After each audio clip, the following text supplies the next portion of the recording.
everybody, and welcome to Pioneers Stadium as the Pioneers and the Eau Claire Blue Golds get ready for WSUC action. And I'm Nick Ostilder along with Tim King. Tim, we got a pair of teams that are really struggling in the WSUC this season. That's true. We have the Pioneers who have struggled all season long trying to put the ball in the end zone. Eau Claire, on the meanwhile, they've been putting points on the board. Their problem is trying to keep the opponents off the board. So it's going to be a bait-and-switch type of game and see which team improved over the last game. The Pioneers are coming off their game last week against Whitewater, Tim, and just a terrible game for the Pioneers. They just could not put the ball in the end zone in the second half. Well, they had several opportunities to score. In fact, they had 5 times within the 10-yard line in which they had the ball. But conservative play calling and miscues via penalties and turnovers was their downfall. And Eau Claire, meanwhile, they scored the points on the Oshkosh Titans, but the Titans, with Kujawa and the Offensive Player of the Week, Alan Christian, made the most of their opportunities with the win up at Carson Park. Well, we have just a tremendous weather out here at Pioneer Stadium for this ball game. Temperature in the high 70s, and the field just looks in excellent condition.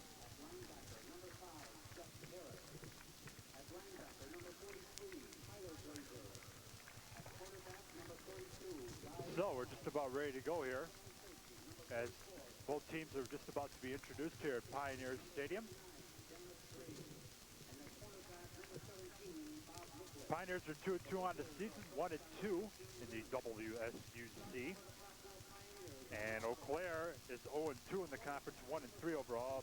And as Tim mentioned earlier, they lost 38-27 to the Oshkosh Titans last week at Carson Park in Eau Claire. What? This is the 29th meeting between the Pioneers and the Blue Golds. Platteville leads the series 18-9 with 1 tie. And the Pioneers lost last year to Eau Claire 30-14. Kerry Osborne and Chris Herzog led the Eau Claire offense. They rushed for 112 and 95 yards, respectively. The Blue Golds held a decided edge in time of possession, grinding out 25 first downs and 10 for the Pioneers. 4 UWP turnover stall drives as the Pioneers finished with 222 total yards for the game. Hey, we might want to add, Nick, that last year was kind of a deja vu game this year because Devin Cobb last year against the Blue Golds hurt his neck, and that was his downfall, is the end of his career, more or less. And this year, I guess he's got to look back on some reflections of the game. And, of course, Devin's been helping some of the Pioneer volunteer coaches up in the press box this season, and I'm sure he's here this afternoon. So we're just about ready to go here at Pioneer Stadium. And Eau Claire is going to be kicking off. And kicking off for the Blue Golds is going to be number 3, Dave Mullen, 5'11", 160-pound freshman from Green Bay. And back deep to receive is for the Pioneers is going to be number 41, Rob Howe, 6'2", 195-pound sophomore from Heartland. And Dave Fisher is also back there, number 46, along with David Nelson, number 45. So we're just about ready to go. After today's game, the Pioneers will be at the midway point of the season, and the kick goes to Howell. He comes up to the 15, to the 20, to the 25, and down to the 28-yard line, and the Pioneers will have the ball first and 10 as Eric Wixom and company will come out with the wing T offense. Well, Rob Howell that time with an excellent kickoff return. He's been doing that all season long. He's one of the bright spots for the Pioneers. And Nick, if we take a quick look at the Pioneers starting offense, we have Wixom at quarterback, Shumway and Trafner at the running backs. Hughes and Hughes will be the fullback, and Rod Johnson will be the starting tight end, and we'll get the offensive line after this play. All right, first and 10 for the Pioneers, and the ball is at the 28-yard line. Scheffer in motion, play action. Wixom rolls out to the right, and he fires the ball, and it's complete to Randy Hughes, and Hughes makes the catch at the 34-yard line for a pickup of 6 yards. It'll be second down and 4. Well, that time Wixom rolled out to his right like he's been doing all season long, and threw the ball downward so it wouldn't be intercepted. A nice diving catch there by the Pioneer receiver, and it will be a short second down and 5 yards to goal. Hughes on the season coming into the ball game, 6 catches for 40 yards. and a 6.7-yard average per reception. 2nd and 4, the handoff goes to Dave Shumway. He bowls across the 35 up to the 36-yard line, and it's going to be short of the first down by about half a yard. It's going to be 3rd down and less than 1. Well, Shumway that time with the power game, Nick, and let's take a look at the offensive line here for the Pioneers. Left tackle Chad Hempel, left guard Brett Benesker, center Tim Murphy, okay, and right guard will be Toby Gobombeski, and the right tackle Scott Largent, and the split end Kristen Miller with Shannon Ely on his side. Okay, and they're going to measure this one to see whether Shumway got the first down, and it's going to be just a bit short.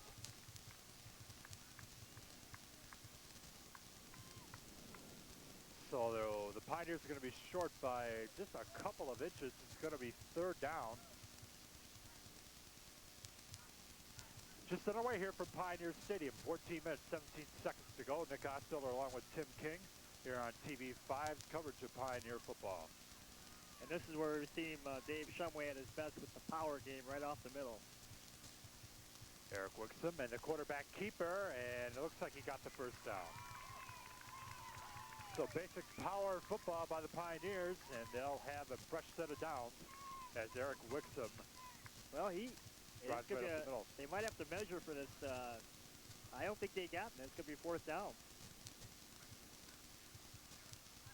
4th down. Apparently he didn't go anywhere.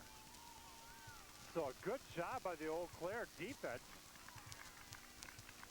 And Brad Von Baron's going to come on to punt. So Eric Wixom does not get the first down that time. Von Baron on the year averaging 34.8 yards per punt with a long of 53. And this will be his 18th punt of the year. And a high short kick taken by Herzog, I believe. And that time we saw Barron. Kerry Osborne, I'm sorry, Tim, go ahead. Well, I was going to say, we saw Von Baron that time much more relaxed. He got the ball within the last couple of games. He's been like a kind of a rag doll being knocked around out there with the block punts and things of that last week in particular with that block that led to a Whitewater touchdown. Exactly. So Air Lind is in control right now. John Clark at quarterback and 2 all-conference running backs in their backfield. Now they switch over to the I, Herzog and Osborne. And the handoff goes to Osborne, and he's shoved out of bounds. Nice play that time by the Pioneers. Number 26, Paul Provenzano, the 6-foot, 195-pound senior from Sun Prairie. And that time, Mr. Herzog went nowhere. Excellent pursuit there by the Pioneers, and in particular Paul Provenzano that time. He plays deep, but this time he saw Osborne got the ball and rolled him out for a loss. Stars on offense for Eau Claire. The quarterback's number 4, John Clark. Running back, Chris Herzog, number 20. Number 37, Kerry Osborne. The wide receiver, 25, Dan Kellner. And we'll go over some of the starters after the next play as it's 2nd down and 14 for the Blue Golds. Clark, 2-step drop, throws, and the ball is caught at the 40-yard line. Dan Kellner, who I just mentioned. Some of the other starters for the Eau Claire Blue Golds. Bill Johnston is the tight end. John Finnegan, the other wide receiver, number 80. Bill Johnston, number 81. On the offensive line, 51, Mike Mitra. Number 60, Mike Stolarczyk. Number 62, Dan Navin. 65, Don Grucke. And number 70, and he's a good one, folks, Rob Buck. Well, so it'll be 3rd down and 7. Go ahead, Tim. I was going to say, talking to some of the coaches for Plateau and Eau Claire this week, they said that John Clark is expected just to throw the ball all day. Shotgun by John Clark. The throw is complete over the middle, and that's going to go to Osborne up to the 47-yard line, and it's going to be close to a 1st down. Well, that time Clark saw his running back just with a safety valve through it, and that's all it's going to work because the middle is going to work because the Plateau linebackers play a lot of deep coverage because of their slow secondary. And as we said, Eau Claire's got to deal with being the worst rushing defense in the league, while Plateau is one of the worst pass defensive teams in the league. So we can see a high scoring affair here. And we're going to have our 2nd measurement of the game. First down for the Blue Golds. So the first down of the game.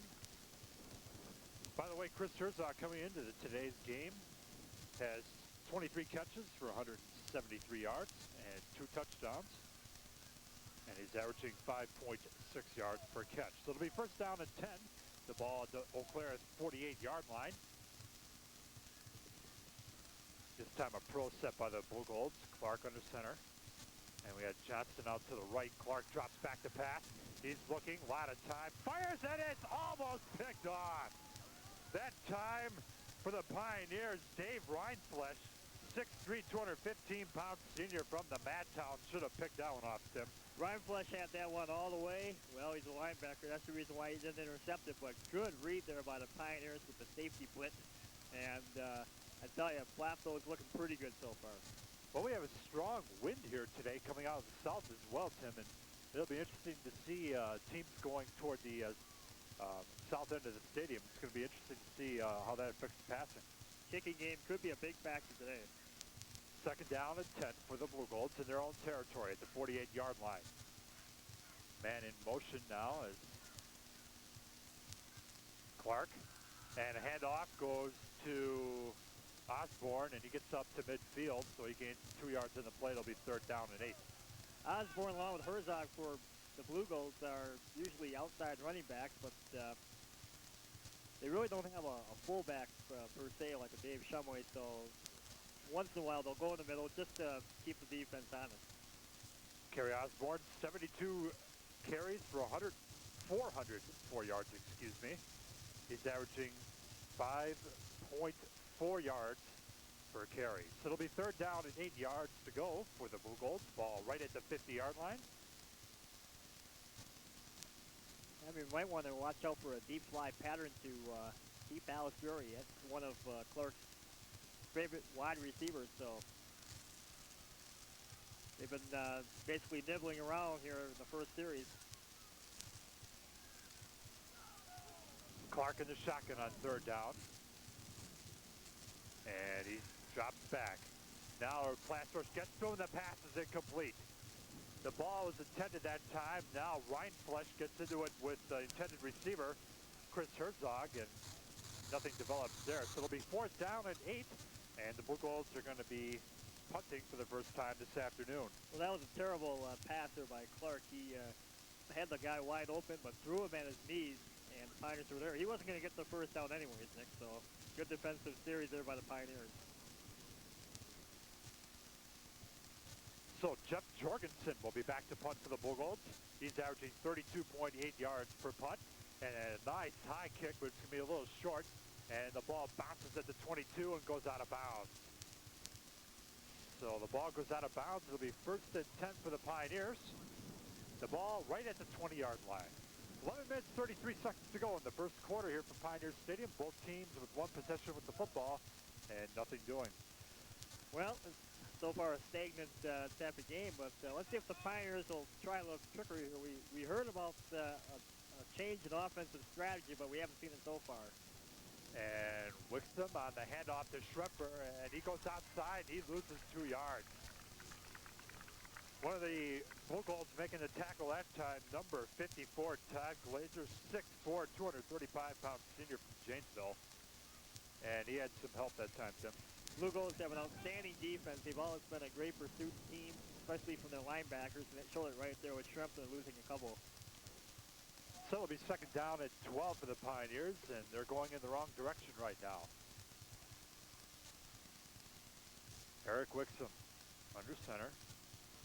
Schremper in motion, and fake handoff to Schremper. Wixom rolls out to the right. Looks like he's going to keep the ball. He goes to the 20, up to the 25, and out of bounds at the 26 or 7-yard line. Wixom that time on a fake handoff play action rolled out to the right. That time there was nobody there. Nick Wixom just decided to run with the ball and picked up a nice gain. Nick, we've seen more of that from Eric Wixom. Of course, he's been known as a straight drop-back passer. Doesn't have the mobility, but lately he's been showing that rollout. And when he does that rollout, he's had time to pass, too. So it's going to be 3rd down and 3 for the Pioneers. Wixom rolls out to his left.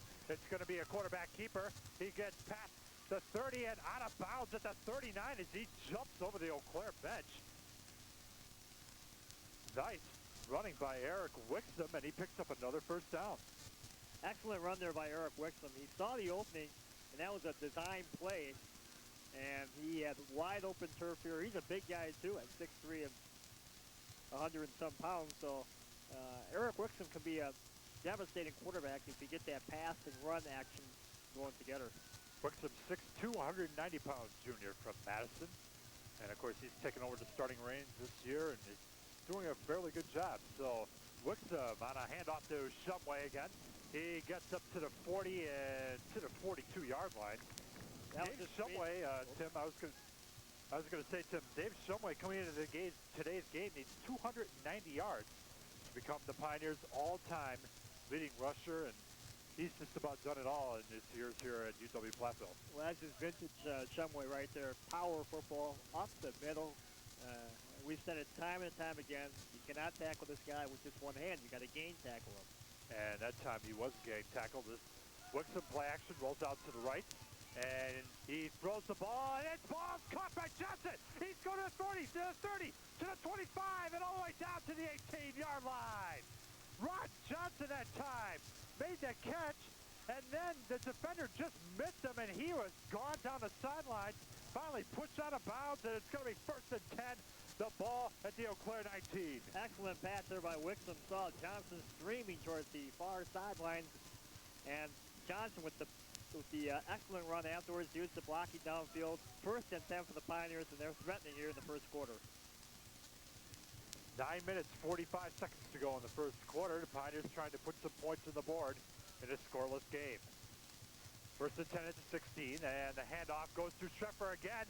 He breaks down to the 15 to the 10-yard line. So Schreffer picks up 6 yards on the carry, and it'll be 2nd down and 4. Nice play there by Schreffer. He's been doing that all season long, up the middle. He's got good speed. He's sort of like a lookalike to Tom Steger, the other halfback for the Pioneers. And right now, I expect maybe a bootleg from Wixom. But the bootlegs have been open for him all game long so far. Even look out for Dave Shumway. He's a tremendous back. Actually, it'll be 2nd down and 2. Wixom rolls out to the left side. It looks like he's going to keep the ball in the option, and he goes out of bounds. Out of bounds at about the, looks like about the 7-yard line, and it's going to be a 1st and goal for the Platteville Pioneers. As I said before, I hate to eat my words, but Wixom had the bootleg wide open on the near side here. Saw it, showed some good, surprising speed. Got the 1st down, 1st and goal for the Pioneers.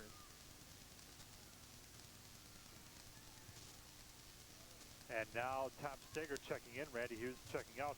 By the way, Wixom on the year coming into today's game, 32 carries, 126 yards.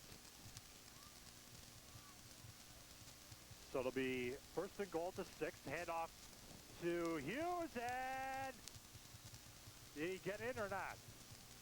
He's close. I'm sorry, that's Tom Steger on the carry, number 33. And he was a yard short, so it'll be 2nd and goal at the 1. Tom Steger, the 5'10", 175-pound sophomore from Darlington. Steger saw a little seam in the middle, took off, almost got into the end zone. Good leg drive. Look for Dave Shumway right here up the middle. So it'll be 2nd and goal, and we might see the new formation for the Pioneers, the power I. And there it is right there. And the handoff to Steger, and did he get in? No, he stopped short. And Tim, once again, the old problem creeps up. The Pioneers inside the 10-yard line this season have been very inconsistent. And I really don't understand it because they got a guy like Dave Shumway, and he would be excellent in this power I. Give the guy a couple blockers in front. Maybe a bootleg here by Wixom. I'd like to see a bootleg here by Wixom because he's had success with it all game long. Blue Goals are not pursuing the quarterback at all, so I would expect either a bootleg or Shumway to get the ball. All right, again, the power I by the Pioneers, 3rd and goal. Hand off to Steger on the left side, and a touchdown, Tom Steger. So Tom Steger scores a touchdown, and that is his 2nd touchdown of the season. from a yard out, and the Pioneers take the lead 6-0. Excellent run there by Steger. Powerful ball up the middle for the touchdown. So Kevin Konopacki coming on for the PAT. He's 9 out of 9 on the season, trying to make it 10 out of 10. Shannon Ely will be the holder.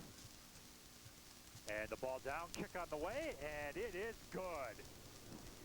So it is good, and the Pioneers lead 7-0. 7 minutes and 38 seconds to go in the first quarter from Pioneer Stadium. Excellent drive there by the Pioneers. Nick used the clock, and some good passing by Wixom. Also some good scrambling by Eric, and Steger got into the action there. A well-run drive, and that's what the Pioneers have to do. They have to use all their people because they really don't have one guy, even though Shumway's a great back. They really don't have one guy that can dominate the game as a Travis Talton or a Chris Kuchawa. Let's take a look at the WSUC standings. Whitewater on top with a 3-0 mark, followed by La Crosse, Oshkosh, and Stout at 2-1. Stevens Point and River Falls 1-1, Platteville at 1-2, and the Blue Golds are 0-2, and Superior at the bottom at 0-3. Games in the WSUC this week: River Falls at Oshkosh, Stevens Point at Stout for their homecoming, Superior getting blown out at Whitewater this afternoon, and La Crosse, a non-conference game at St. Ambrose. As the kick goes to the right side, and a fumble, and it's picked up and out of bounds goes number 25, Dan Kellner. That time a short kickoff, and the ball goes out of bounds. Or I should say Kellner catches the ball, then fumbles it, picks it up, and goes out of bounds. So it'll be 1st and 10, the ball at the 30-yard line. Well, sometimes with those short kicks, you'll get the miscues and the fumbles. And Kellner that time almost made a big one there for Eau Claire. And let's see if Eau Claire goes deep. They have not gone deep yet. But keep on saying that because Dallas Dury's been wide open down the middle for a fly pattern. And that's number 81 for the Blue Golds. So it'll be 1st and 10, the ball at the 30-yard line. John Clark. And a fake handoff, back to pass, rolls out to the right, looking downfield, wide open, and the ball is incomplete. The ball is intended that time for number 84, Pete Canna, the tight end, 6 foot, 215-pound sophomore from Jadesville, and he was wide open to the Pioneer 40-yard line, but Clark overthrows it. That was a carbon copy touchdown play that Dennis Bogas used last week against the Pioneers, and he was wide open, and if he would have caught the ball, or if the ball would have been thrown just a little bit shorter, he would have had 6 points. So it'll be 2nd and 10, the ball at the 30-yard line for the Blue Golds.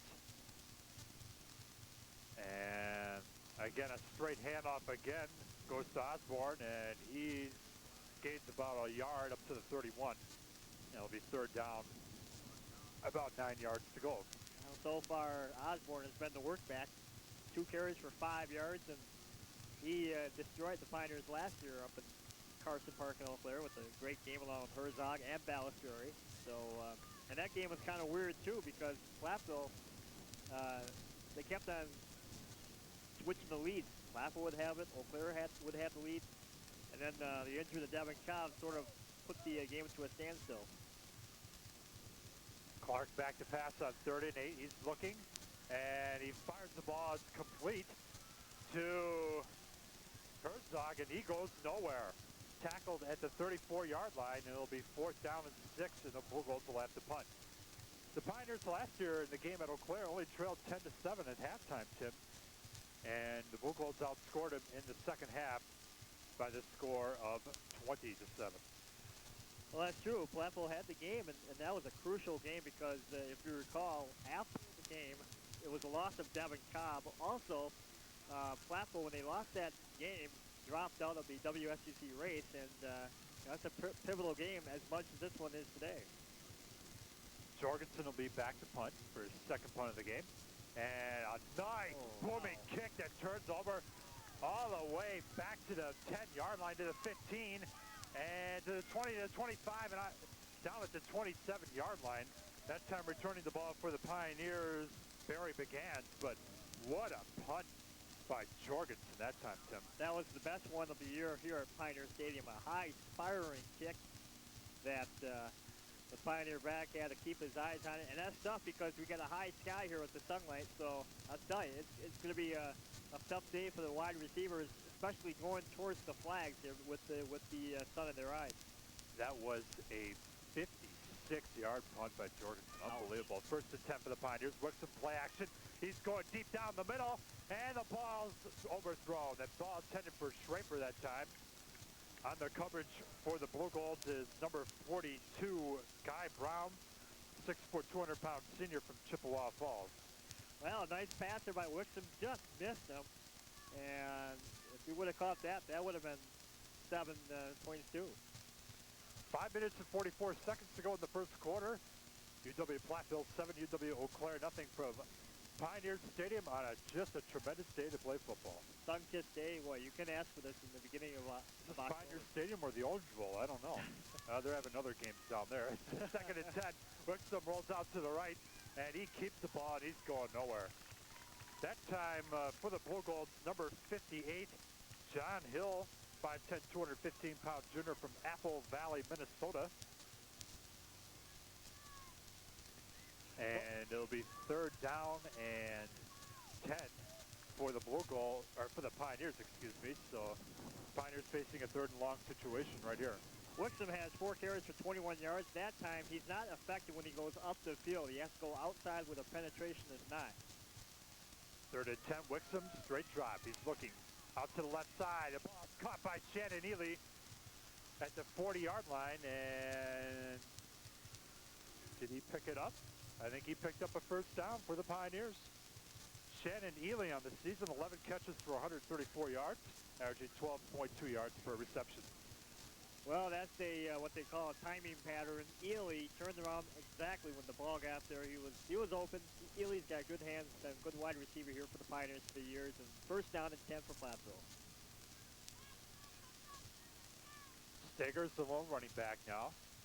Shumway in the slot to the right. Wixom under center. And a handoff to Steger up to the 40 to the 45-yard line. Gain of 5 yards. And it'll be second down and 5 at the Pioneer 45-yard line. Well, Steger so far, 4 carries for 15 yards. And that time just missed an opening. And Steger's got excellent speed, a local product from Darlington. And so far, Nick, we have not seen Dave Shumway as much. And I was wondering if maybe he was kind of hurt last week with some hip pointers and situations like that. So I don't know. Well, talking to one of the Pioneer managers, he says he has bruised ribs right now. It's Wixom play action rolling out to the right. He's looking downfield, fires deep over the head of Chris Miller at the 20-yard line. That time on the coverage for the Blue Golds was number 17, Bob Miklish, 5'11", 180-pound senior from Ironwood, Michigan. And it'll be third down and 5 for the Pioneers. That time McLeish was draped on Miller like a blanket. And even if Miller would have caught the ball, he would have been down right there. But again, another nice passer by Wixom. He's thrown the ball, and he's going against the wind, which is even more impressive. 4 minutes straight up to remaining in the first quarter from Pioneer Stadium. Pioneers 7, UW Eau Claire nothing. Schrefer comes in motion, and the handoff goes to Shumway to the 47-yard line. So he gains some 2 yards on the play, and it's going to be 4th and 3. And the Pioneers are going to have to punt. Well, that's kind of a questionable play there. You got third down and 7. They give the ball off to Shumway, and there's not much to say about it besides get to punt the ball. And you got to hold your breath every time the Pioneers punt the ball. It's because, 3 out of 5 times it's going to be a black punt. Brad Von Barron back to punt. And a nice high kick. And it's going to be taken at the 17 up to the 22.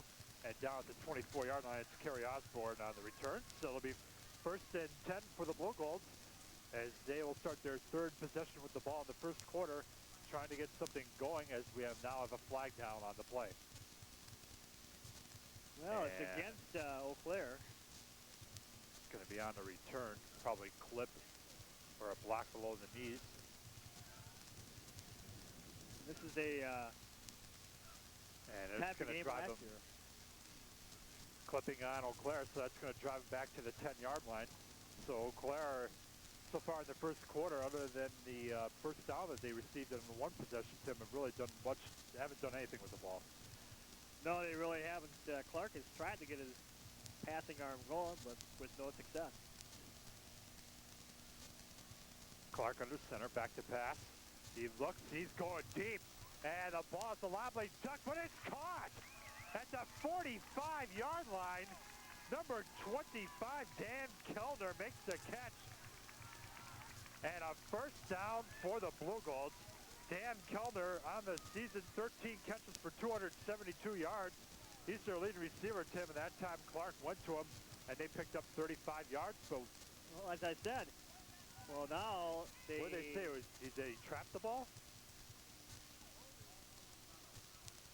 They said that he trapped the ball, so it's going to be incomplete. Boy, I'd like a replay on that one, Tim. Yeah, it looked like he had that one. He didn't scoop that off the grass, but as I said before, Nick, I'm really surprised Clark hasn't done that more often, or more teams against Platteville, because I tell you, they can burn the cornerbacks easily. And the thing is, too, that was a terrible pass. I mean, Clark has just been way off on all of his passing so far.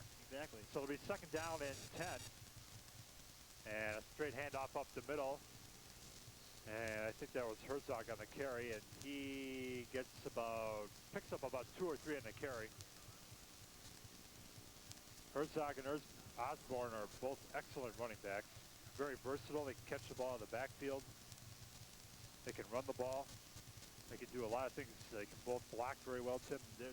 They're just the two most versatile backs probably in the WSUC. Well, in this multi-plex type offense for Eau Claire, you have to be versatile, both offensive catching and, running the ball.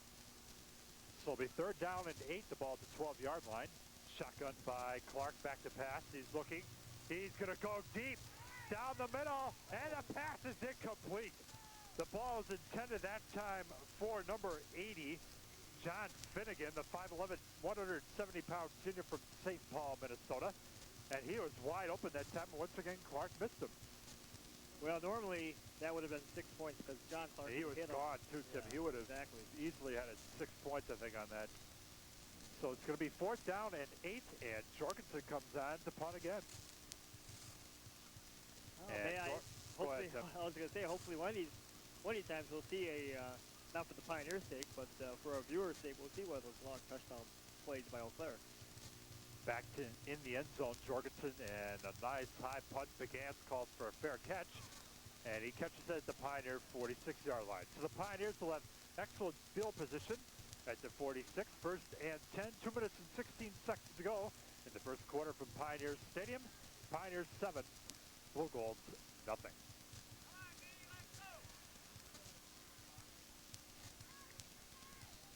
Well, next week, of course, the Pioneers will be traveling west out to UW La Crosse, to Memorial Stadium for a big game against the Eagles. And the key word there is going to be revenge, as the handoff goes to Shumway up to midfield and crosses midfield down to the Blue Gold 49-yard line. But again, La Crosse, their only WSUC loss last season was to the Pioneers right here at Pioneer Stadium for the homecoming game last season, 34-28.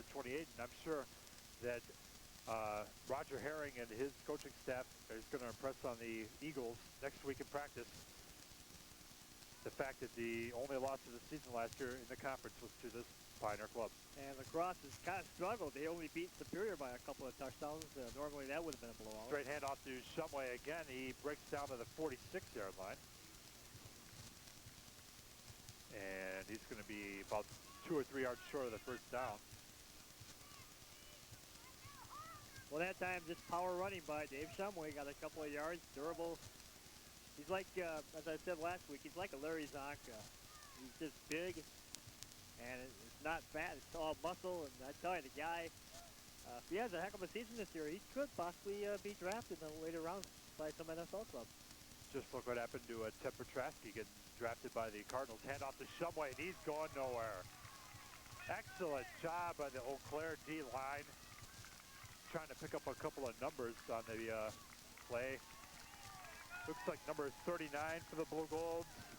Dan Strain, the defensive back. Well, that time, Shumway saw the opening, but he just tripped over his offensive linemen that were on the ground, and he tripped and fell down. Also, Brad Wallen in on the action. The 5'11", 230-pound freshman from Pepin. Bob Barron back to punt, and a nice kick, but it's a little short. It's taken by Osborne to the 20, up to the 25, and to the 26-yard line. So So 19 seconds to go in the first quarter. It'll be first and 10 for the Blue Golds. Pioneers up 7-0. Well, after the Pioneers scored on their possession, they went and staggered for 1 yard at the 7:38 mark of this quarter. So far, it's been basic 3 plays in the punt. And for Eau Claire, they've just been missing by a hair of tying this game up.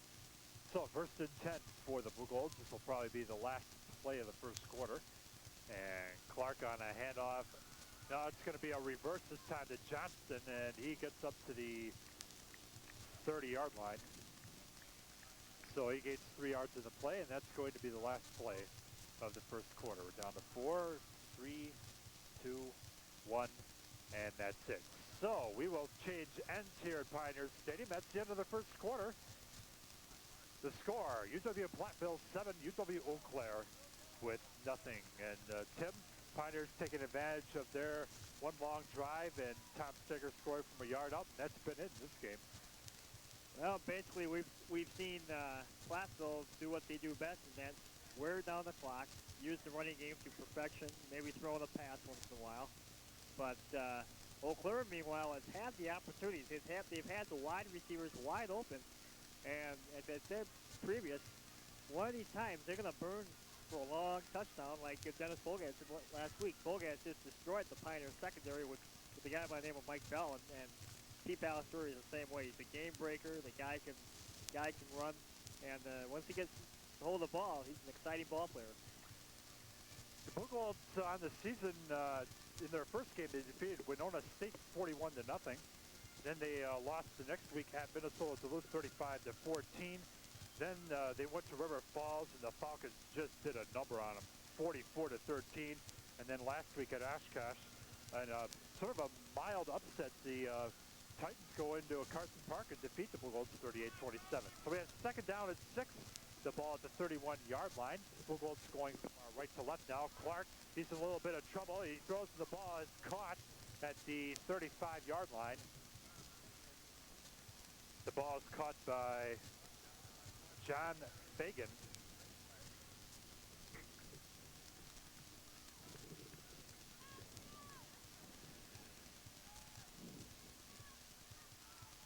And it'll be third down at 6, so they don't get much on. No, I'm sorry. They had it wrong on the scoreboard. It's going to be third down and very short, and they're going to take a measurement to this one. That was kind of a surprising play there. First down for Eau Claire. They got the first down, but still they have. You can see that they're struggling, Nick. Usually they're a great passing team, great mixed run and pass, and they haven't done it. So it'll be first and 10, the ball at the 37-yard line for the Blue Golds. They trail 7-0 here at Pioneer Stadium. Parents' Day here at Pioneer Stadium, as the parents of all the players will be honored here at halftime. Clark, fake handoff back to pass. He's looking, he's trying to go deep. Wide open, and Dan Kellner all the way down to the 5-yard line. That time, Clark went deep, and he spotted Kellner wide open down the middle on a post pattern, and it'll be first and goal, the ball at the 4-yard line. Well, as I said, Nick, they were going to complete one of these passes, and they did. Clark with the strong arm, and they've been looking for that all game, too. So. Exactly. These Eau Claire wide receivers know what to do with the ball when they catch it. They just don't head to the sideline. They go down the field, and that one's over. Pater for Eau Claire. So it's going to be first and goal, the ball at the 4. And we have Mixer, and Clark fumbles the ball, but he gets back on top of it. We had Mixer, Osborne, and Herzog all in a sort of a power situation, power eye. That time Clark just lost the snap, and he had to fall on the ball, and he lost 3 yards on the play, Tim. You don't want to make mistakes down here like you did last week against Oshkosh. Oshkosh capitalized on 3 Blue Gold turnovers for touchdowns. You can't give a guy like Chris Kujawa time to run the ball. So it'll be second and goal at the 7-yard line. And Clark almost loses the snap again. He throws out to the right side, caught by Osborne. He goes out of bounds. So out of bounds at about the 2-yard line, maybe inside the 2, down to the 1. And it's going to be 3rd and goal, the ball at the 1-yard line. Nice play there by Clark. Saw the guy streaming towards the far sidelines, and unfortunately for Eau Claire, he barely got down. So checking in for the Blue Golds is 84, Pete Kahena, the tight end. So it's going to be 3rd and goal. The ball at the 1. Same situation the Pioneers had in the first quarter. Out to the right hash mark, and the handoff to Osborne, and a touchdown. So Kerry Osborne from a yard out picks up the score, and the Blue Golds trail 7-6. Basic power eye football. Osborne got the ball, went the yard for the touchdown, and for one extra kick, away from tying this ball game up, and back up to even. That's the 7th touchdown of the year for Kerry Osborne. So coming on to try the extra point is going to be Paul Nettesheim, and he's 4 out of 5 on the season. Ball down, kick on the way, and it's good. No good. Wow. Off to the left, so Nettesheim misses the PAT, and the Pioneers maintain their lead 7-6. That was kind of surprising. Nettesheim that time, just kind of straight up Fred Cox type of boot. Now they have another kicker also, Dave Mullen, and he's 5 out of 7 on the air, and I don't understand why Nettesheim wasn't there. Well, Mullen, he sprung in his ankle in the second game of the year and really hasn't recovered up to this point, and that could be a key miss for Eau Claire. Well, Tim, let's talk about some of the games this week in the WSUC. Obviously, Superior Whitewater, I don't think we were going to expect much from the Yellow Jackets this afternoon, but what about, first of all, Stevens Point at Stouts? What do you think about that game? I think that's going to be a tough game for Stevens Point. Stouts definitely has got the Cinderella shoe this year, and they've played excellent football. Stevens Point, kind of a Dr. Jekyll, Mr. Hyde type of team, and that's going to be a good game. And River Falls at Oshkosh. Look for River Falls to make the just kind of pound Oshkosh. Oshkosh doesn't have Be a lot of rushing yards in that game as the kick bounces at the 25, picked up by Howell at the 20 to the 25, up to the 30, Ooh. and he is hit. Making that hit, number 89, Pete Ballas. That was number 99, excuse me. Oh, it was number 99, I'm sorry. John Darrowin, 6'1", 210, and he's a local product from Eau Claire. Ouch, that hurt. What a hit he put on. That's one of those ones where you have to adjust your helmet after you come off the sidelines, and I'm sure Howell is smelling salts right now. And, of course, the other game, lacrosse at St. Ambrose, that could be an interesting game as well. Lacrosse really has not gotten on track this season, Tim. But when they do, watch out. Handoff goes to Steger on first down. He gets up to the 25-yard line. Lacrosse just hasn't been able to put points on the board. Matter of fact, taking a look in WSCC games, Lacrosse has only scored 52 points. So they're only averaging about 17 points per game in the conference. That's kind of surprising because they're the opposite of Eau Claire, where they can't score the points, but they also hold their opponents, you know. But Eau Claire is averaging 20 points per game in the WSUC in 2 games. Fake handoff to Shumway, Wixom back, and a pass is incomplete. And to tell you the truth, Tim, I don't know where he was throwing that ball. I couldn't really see a receiver except Steger was on the far sidelines there at the 25, and Wixom that time showed the other facet of his game, and that's the slow feet. And he was lucky he didn't get sacked there. So it'll be 3rd down and 7. The ball at the 25-yard line. Pioneers lead 7-6. 12 minutes and 41 seconds to go until halftime from Pioneer Stadium. Nick Osteller along with Tim King. As Wixom drops back to pass, he's looking, fires down the middle, and the ball is caught by Chris Miller, and a flag is down. That could be a face mask, and tack on 5 to that reception by Christian Miller. Miller comes up that time limping, as we'll see what the flag is all about here. And Chris Miller on the year he has 10 catches for 192 yards. The penalty is against Eau Claire, but not a face mask. It will be interference. Interference. And pass interference, they called it? That's right. They pointed towards Eau Claire, but they were talking to the Platteville captain to see if they want to accept the penalty or take the game. It'll be a 13-yard pickup by Miller on the catch. Now Dave Shumway, the offensive captain for the Pioneers, talking to the officials about what the Pioneers are going to do here. I think they're going to deny the penalty as they do and take the gain for the first down. So it'll be 1st and 10, the ball at the 38-yard line. And we might want to add those crazy characters down there with the sideline markers that are part of the UW Platteville basketball team, Sean Poole and company. And in about a week or so, they're going to be hitting the hardwood, Tim. Basketball practice starting up. Hard to believe with this weather we're having, but and the handoff goes to Fisher, and he's going nowhere. Fisher, no yards on that. Making a stop for the Bulldogs was Dana Strain, 6'3", 205-pound junior from Hager City, Wisconsin, as my sheet was blowing around here. Very windy day here today, Tim. Well, that's the key. That probably was one of the strategies before the game, was which end zone to defend. And so far, Platteville is going against the wind. They're going American with the wind. Flag right now is straight out. As the handoff goes to Tom Steger, he gets up to the 40 and crosses the 40 up to the 41-yard line. Making the tackle for the Blue Golds was number 54, Todd Glazer. That time, Steger just off tackle, 3 yards. Bump and run. So it'll be 3rd down, 8 yards to go for Platteville, an obvious passing situation.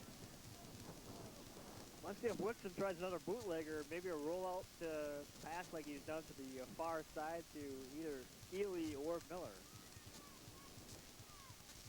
And Wixon fake handoff. Now shovel pass to Shumway up to the 45 to midfield, and a 1st down for the Pioneers. Once again, that shovel pass just works to perfection. The fake handoff to Fisher fools the Eau Claire defense. Then Shumway comes across, goes to the right.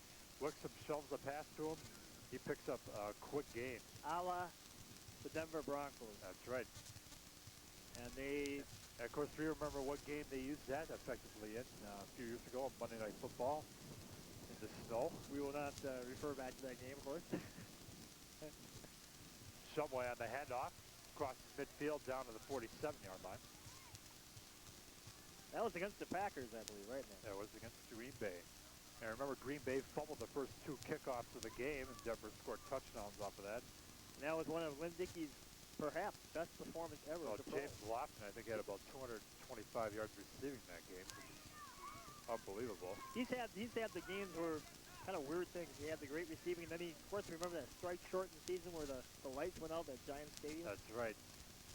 Dandy Don Meredith saying, turn out the lights, the party's over. Oh, Wixom bulllegs it out to the left side.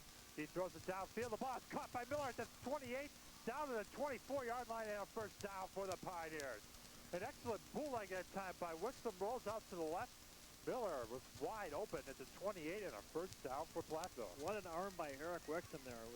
He, first of all, almost tripped on his own shoelaces and then went to the far side with a hard pass to make. His right-handed passer over to his left and showed plenty of strength there, and Miller was wide open. Wixom, 49.5% of his completions coming into today's game. And he has 819 yards passing. And the handoff goes to Shumway, and he crosses the 20 down to the 19. Making the tackle was Jeff Paris, 5'11" linebacker for the Blue Golds, 205-pound junior from Eau Claire. That time, Shumway off tackle, got the 3 yards. And we've seen the, as my papers are blowing around here, we've seen Shumway used very sparingly in this game in terms of big plays. Remember last week he had that diving stab in the end zone against the Warhawks? today it's just basic off tackle and been a decoy for Stager and Schrumpler and Hughes. And the handoff goes to Hughes, and he breaks down to the 16-yard line. So pick up a 3. It's going to be fourth down. Or it's going to be third down. Third down and 2. I'm sorry. Once again, the scoreboard was wrong. So it's going to be third down and 2 yards to go for the Pioneers. You might add that Counterpacty before the game was hitting field goals of 36, 40 yards. So I wouldn't doubt seeing Counterpacty if they can't make this fourth down. But this is traditional fourth down run, running type series. There's the power eye once again. Stager's the tailback. Hughes the fullback somewhere on the left side. Wixom rolls out to the left. That's got to be intentional grounding right there. Well, Stager was in the vicinity there, so they won't call it. And we have a player down for the Blue Golds, and the Eau Claire fans very upset at that non-call by the officials. And we have a player down for the Blue Golds again. We can't really see the number right now, Tim. His neck, actually his body kind of, he grabbed Wixom's jersey and he kind of slipped and snapped his back. I hope it's nothing with his neck. But he's obviously in pain, and that time, kind of a questionable call there by Platteville. Why would you want to be rolling to the strong side when you've been rolling to the weak side and had a wide open territory? And we still can't see who the player is down, Tim. They're working on him. Going to bring down the fourth down and 2, and do you go for the field goal here? Obviously not, because Wixom and I don't think so. I think you go for it, Tim. If it was beyond 3 to 4 yards, I'd say maybe you don't want to, but... All right, Todd Glazer is the injured player for the Blue Golds, and he's a 6'4", 235-pound senior from Janesville. And he's going to be all right as the Eau Claire training staff walks him off the field. So it's going to be fourth down and 2 yards to go. And there you take a look at Mr. Glazer walking off to the sidelines. Glazer walking off like he's maybe his hip or something, a hip pointer. He's not exactly enjoying his walk over to the sidelines. Fourth and 2. Pioneers are going to be going for it. It's going to be Hughes and Shumway in the backfield. Tremper is flat out to the right. Tight formation. Wixom rolls out to the left side. He's being chased. He throws the ball, and it is caught! What a catch that time. Number 22, Larry Schremper. He makes the catch at the 9 first and goal for the Pioneers, and the Pioneers convert the fourth down call. That was all Schremper. Wixom was being hassled and almost was being sacked, and he just threw it up in the vicinity of Schremper, and Schremper made a spectacular diving, kind of sliding catch. First and 10 for the Pioneers. So it'll be first and goal, the ball at the 9-yard line. And handoff goes to Dave Shumway on a sweep to the right, and he's going nowhere. That time stacking him up. If I can take a look, number 31 for the Blue Golds. Steve Quincy, 5'11", 200-pound senior from Beaver Dam. And Shumway did pick up 3 yards in the play, but that play just totally broke down. Shumway's been just rattled in this first half so far, just like a tackling dummy. And you got to do that against Shumway. You got to have power against power. You got the key on that guy. Second and goal. The handoff again to Shumway. He breaks down to the 5. A flag is down. That's going to be holding probably. The holding call. Then they had a face mask. I don't know if they caught that. It will be against Platteville, as the Eau Claire fans and players are acknowledging. So a crucial penalty inside the 20-yard line on Platteville. And it's clipping, so that's a 15-yard penalty against Platteville. And again, Chris Miller coming off the field on the Pioneer sidelines. He's telling George Christ about it, but I don't think Coach Chris is too sympathetic right here. I don't know if he was the culprit or not, Tim. Well, it is kind of getting to the ridiculous stage when you have your ball down to 15 or 10 or... It's the difference between a championship club and a team that right now is 1 and 2, Tim. Exactly. The inability to put the ball in the end zone. Exactly. you look at Whitewater, they converted their opportunities, and that's the reason why they scored 27 points last week. You got to use the wind to your advantage, and so far Platteville hasn't. So it's going to be Hughes and Shumway in the backfield. Play action, Wixom rolls out to the left. He throws to the left sidelines, and the ball's thrown out of bounds. That time, Shannon Ely was the intended receiver. That time, excuse me, Nick, that time Wixom just tossed that ball, and the wind looked like the wind got a hold of it. That was kind of a terrible pass by Wixom there. And that's a tough pass, though, too. You're rolling out to the left. You have to throw the ball on the run, and you have to throw the ball accurately. And it's not an easy throw to make, Tim. But as you've seen before, Wixom did that when he completed the pass to Trump there. So it's going to be 3rd and goal, the ball at the 21-yard line. Nice crowd on hand here at Pioneer Stadium. A lot of white in the stands. This terrific day for football now as we have a timeout by UW Platteville. So Eric Wixom will go to the sideline to talk with Pioneer head coach George Christ.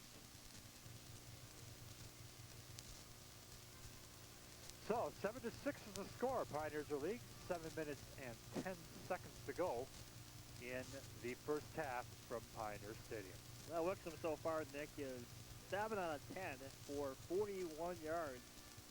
And that one big completion to Rod Johnson on the first scoring play.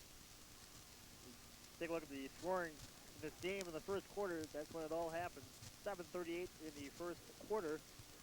Tom Sager of the Pioneers scored a 1-yard plunge to make it 7-0 with a kick by Conopacky. And then later in that quarter, Osborne for Eau Claire with again the 1-yard plunge. 7-0.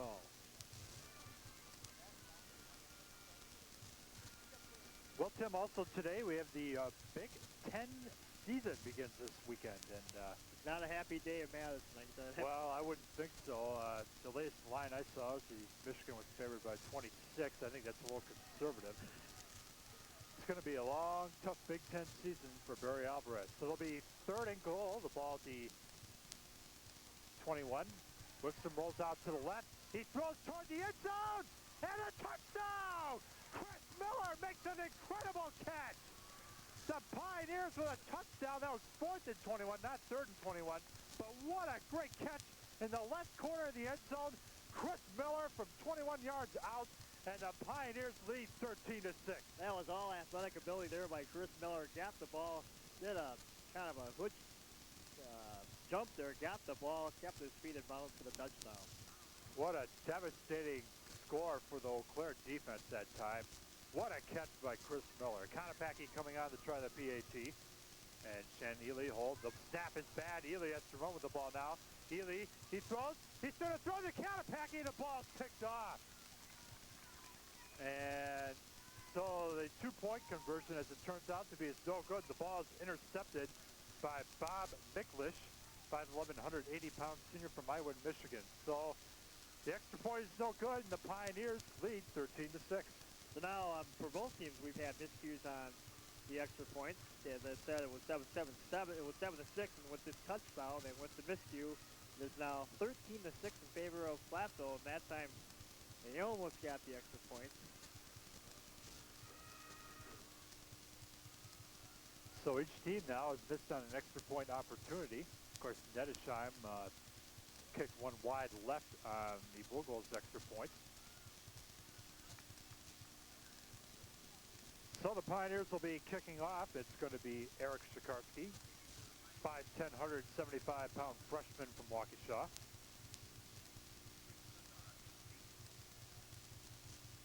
As you take a look at the stands here at Pioneer Stadium. Just a great day to play football. The ball is dropped at the 10-yard line, up to the 15, 20, out to the 25, and then stacked up there.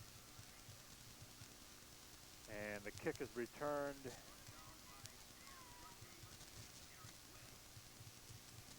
And I didn't really catch who returned that ball. Did you catch that, Tim?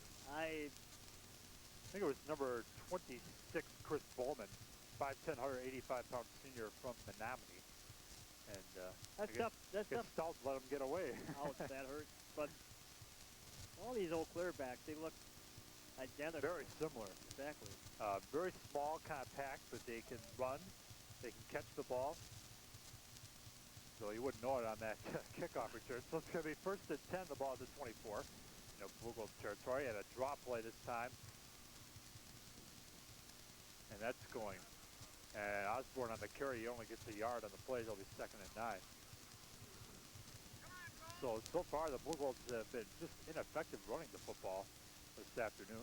So far, Osborne has 4 carries for just 7 yards, and the Pioneer defense has done an excellent job, except Osborne, of course, with the touchdown carry, but that was only 1 yard.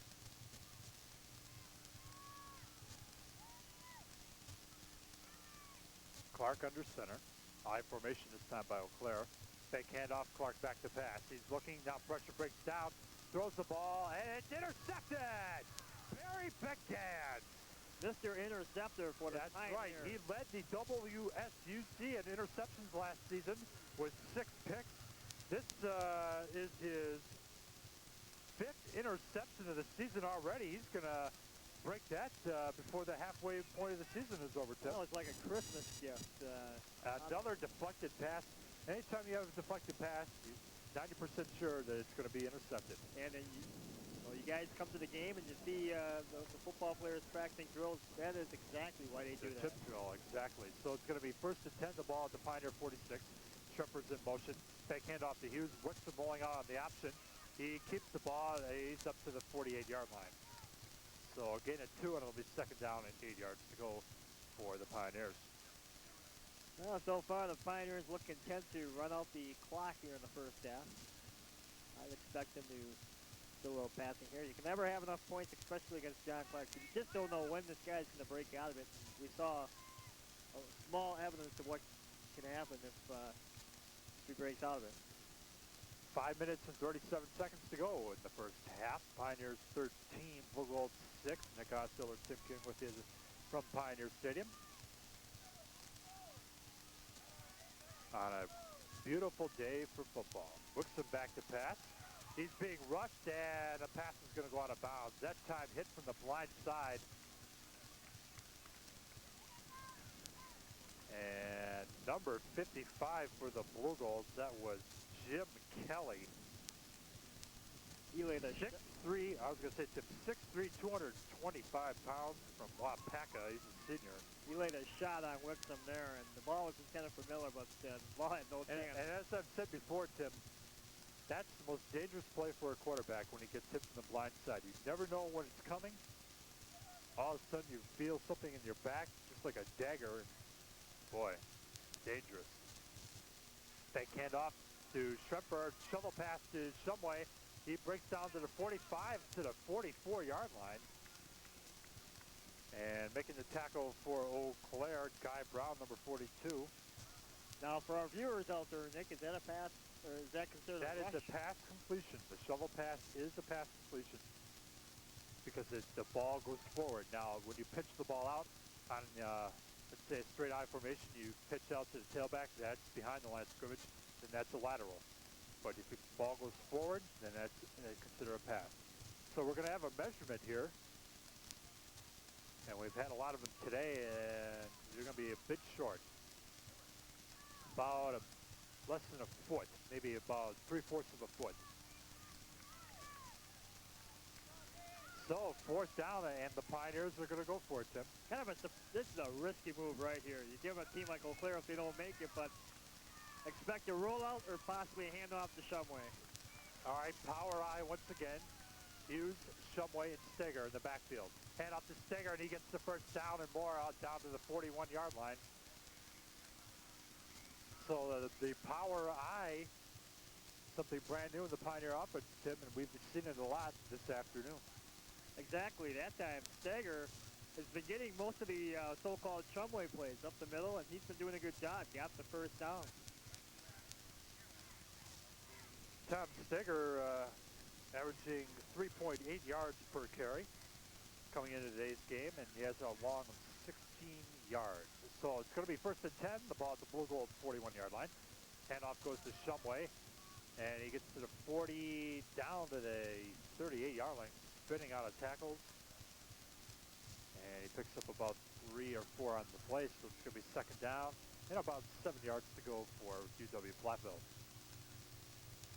Good run there by the Pioneer fullback, Dave Shumway.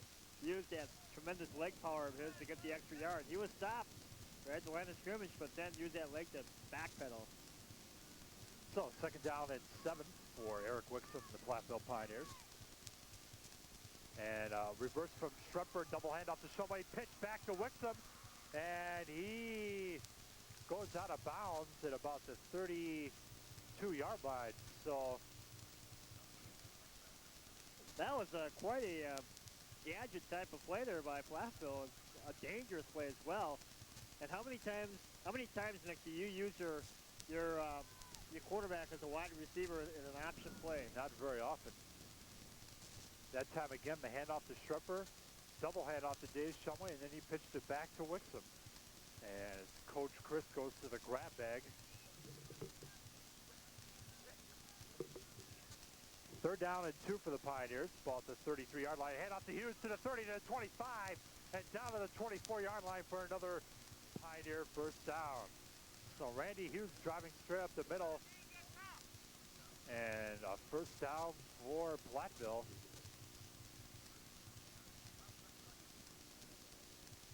First and 10, the ball at the 23-yard line of Eau Claire. Pioneers leading 13-6 here. 3 minutes and 29 seconds to go in the first half. Let's see if the Pioneers can capitalize on that good move with possibly a pass. And this time, Shannon Ely's the quarterback. On the option, he pitches the ball out to Fisher, and he goes out of bounds at the 22. That time, Shannon Ely was the quarterback on that play as the Pioneers go to the option. Well, I was good. Sorry about that, Nick. We are seeing. What are we seeing here? Just a grab bag full of tricks here by Platteville? Coach Chris has thrown the playbook out today. He's really pulled out some beauties here. Shannon Ely, 6 foot, 175-pound senior from right here in Platteville, Wisconsin. 2nd down and 9 as Wixom now is back in there, quarterback.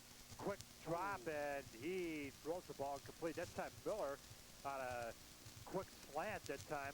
Wixom just dropped back 1 step through the ball, and Miller, that time the timing was just way off in that play, Tim. That was a dangerous pass, too, right in the middle. If that would have been picked off, it would have been Tater for Eau Claire. But if that would have been completed, that could have been a touchdown for Platteville. So it'll be 3rd down and 9 for the Pioneers. I'd like to see the Pioneers, Nick, get back to the basics. You know, they got the lead via the basics. You know, the run, maybe the rollout pass. They've been doing way too many trick plays of here as of late. And Wixom rolls out to the left side. He looks. Now he's being chased. He gets away from one man. Now he throws down the field, and the ball's picked off. That time for the Blue Golds, Guy Brown picks the ball off. Number 42, the senior from Chippewa, falls. And that time Wixom should have just ate the ball, Tim.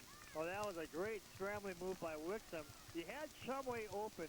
He beat the defender by a couple of steps, but what a terrible throw there by Eric Wixom with the interception and a golden opportunity, and you cannot give a team like Eau Claire these guys that's Eau Claire's 2nd interception of the season, so they haven't had too many. 1st and 10, the ball at the 19-yard line for Eau Claire in their own territory. Clark play action. He's looking down the middle, and the ball is caught by Johnson at the 30, to the 35, and down to the 37-yard line. So Clark goes to work right away on 1st down, and an 18-yard pickup by Johnson. And as I said, Nick, we were speculating earlier, you cannot give a team like Eau Claire the break, and they got the break right now. And as you said earlier, you give a guy like Ballester the ball, he's going to make something out of it. And he was a couple steps away from tying this game. So it'll be 1st and 10 for Eau Claire at their own 37-yard line. High formation this time. And the handoff goes to Herzog. He drives up to the 40-yard line. Herzog with a nice power move there for a couple of yards.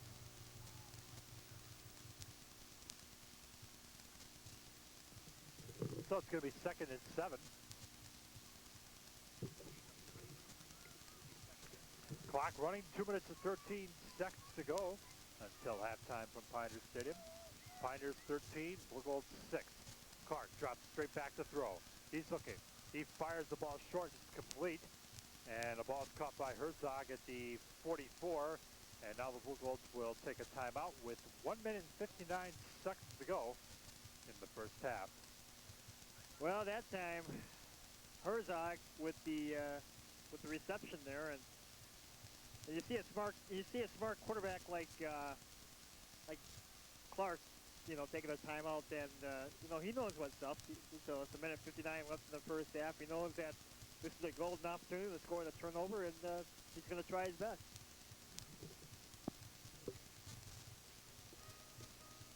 There you take a look at the Pioneer defense as Pioneer defensive coordinator Jim Kinder, who has been here for quite a while now, about 6 seasons with George Chris' staff. And he's a coach, Nick, that, talking to other coaches on the pregame show for radio, he gets a lot of respect from around the league. Just a beautiful day for football out here at Pioneer Stadium. Temperature in the high 70s to about 80 degrees. Even though the wind has kicked up a little bit, just a great day for football. Just a few clouds in the sky. A great atmosphere for college football here at Pioneer Stadium. This is what it's all about. Saturday afternoon, college football, no matter what level it is. This is excellent. So it's going to be 3rd down and 3 for the Blue Golds. Ball at the 44. Play action. Clark's going to keep the ball, and he goes out of bounds at the 49. I think he's going to pick up the first down. So John Clark, that time on the keeper, and he picks up the first down and stops the clock going out of bounds. Excellent bootleg there by Clark. Saw the opening, took advantage of it for the first down. And, of course, also, Tim, on this field, the Platteville Hillmen this weekend won their homecoming game, defeating Dodgeville 47-0. So a real competitive game there. Congratulations. Well, Dodgeville hasn't won a game all season, so they have a big game next week with Cuba City. Clark back to throw. He looks, fires down the left sideline. The ball is thrown over Kellner's head and out of bounds. Kellner that time stopped at the 40. Clark threw it over his head. He thought Kellner was going to go down the sidelines about 10 more yards, and the ball is thrown out of bounds. This is about the worst or inconsistency that I've seen from Tom Clark. He's normally an excellent passer, knows where his wide receivers are, but he's really had trouble today. And, of course, you got to attribute some of that to the Pioneer defense. Coming into today's game, Clark is completing 64% of his passes. I think you have to turn those numbers around today and maybe put a 3 in place of the 4 as Clark goes back to throw. He's being rushed. The flag is down, and the ball is caught at the 39-yard line. That's usually holding, Nick. It's complete to Johnston. But again, a flag is down, and it's going to be on Eau Claire. They're going to bring this one back. That was too bad because Ballesteri caught the pass for the first down for Eau Claire. I think it was Johnston that time, okay. Tim. I think it was. But anyways, it was for a first down, but they're going to have to bring it back.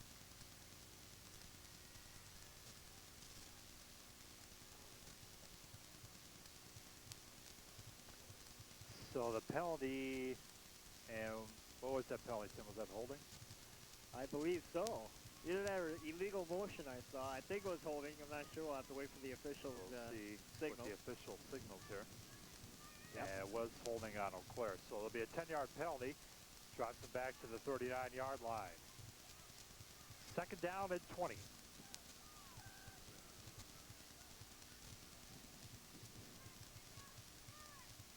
Clark in the shotgun, and he's back to pass. He fires a screen pass out to Herzog up to the 45, and then he is stopped at the 45-yard line. That time, Herzog got the ball, and I don't know why he went in the middle because he had wide open territory on the side, and now Eau Claire is going to have the hurry-up offense with a minute 12 and counting. Hurry-up offense. Clark in the shotgun, back to pass. He's waiting.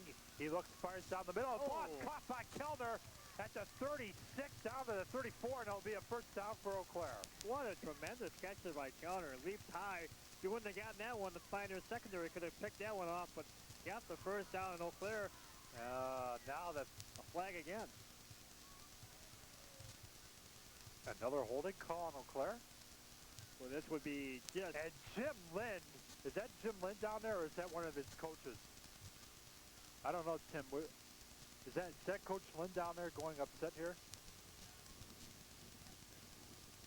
I believe that is Coach Jim Lind, who Maybe we can get a shot of him. was wearing a baseball cap before, but Boy, is he upset on that play. not happy. So this ball is all the way back to the 35-yard line. Another holding call on the UW Eau Claire Blue Golds.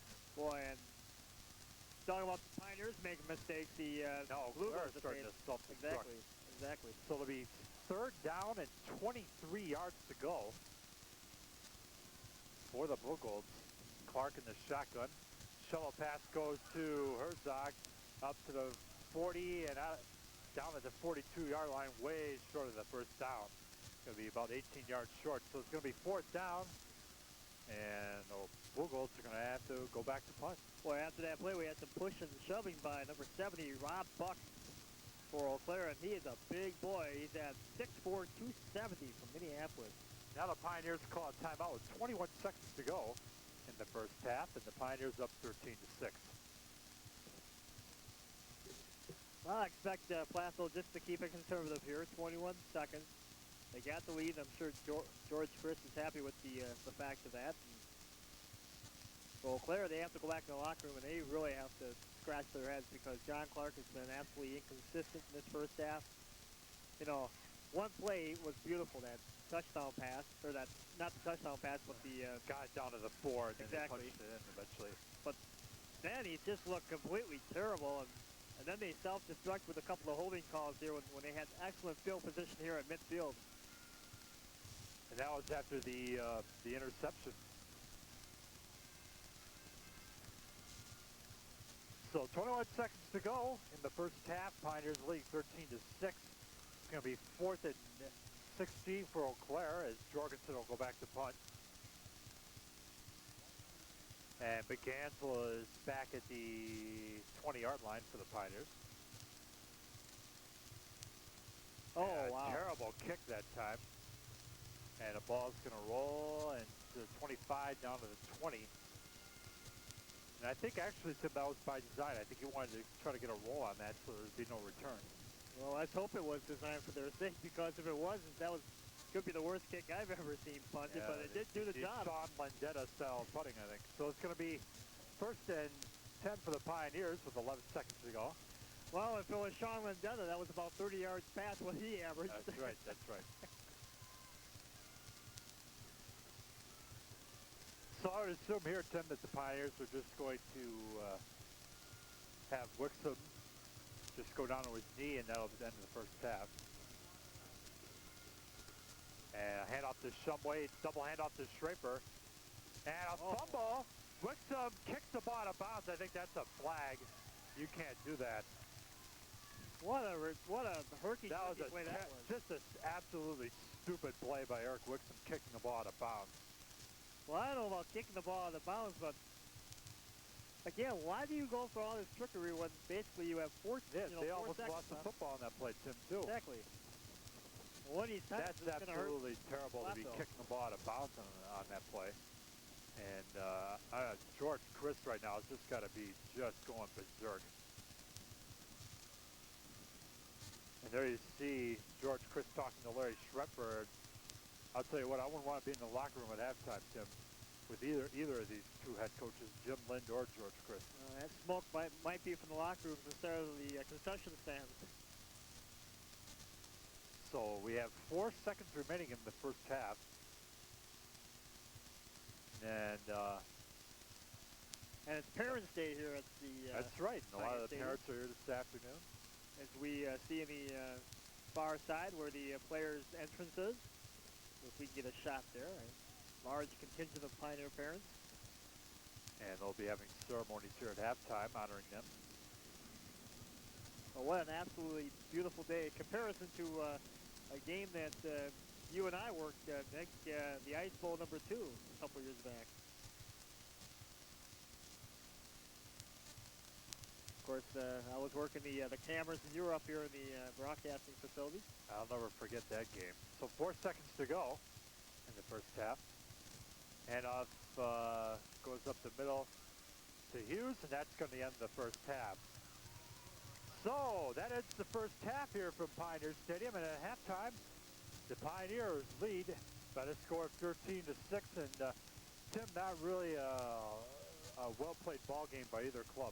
No, very, very inconsistent, and especially from the Eau Claire side, John Clark has not gotten on track. And luckily for Platteville, they haven't. On the Platteville side, they've used some trickery, maybe a little bit too much. Expecting the second half back to basics for both teams. And also, we've seen the Pioneers use the power I formation, and it's worked fairly well, though a couple of times it was stopped. Well, that's another option that the Pioneers must use if they want to, try to surprise teams, because earlier this season they've been very predictable with their offense.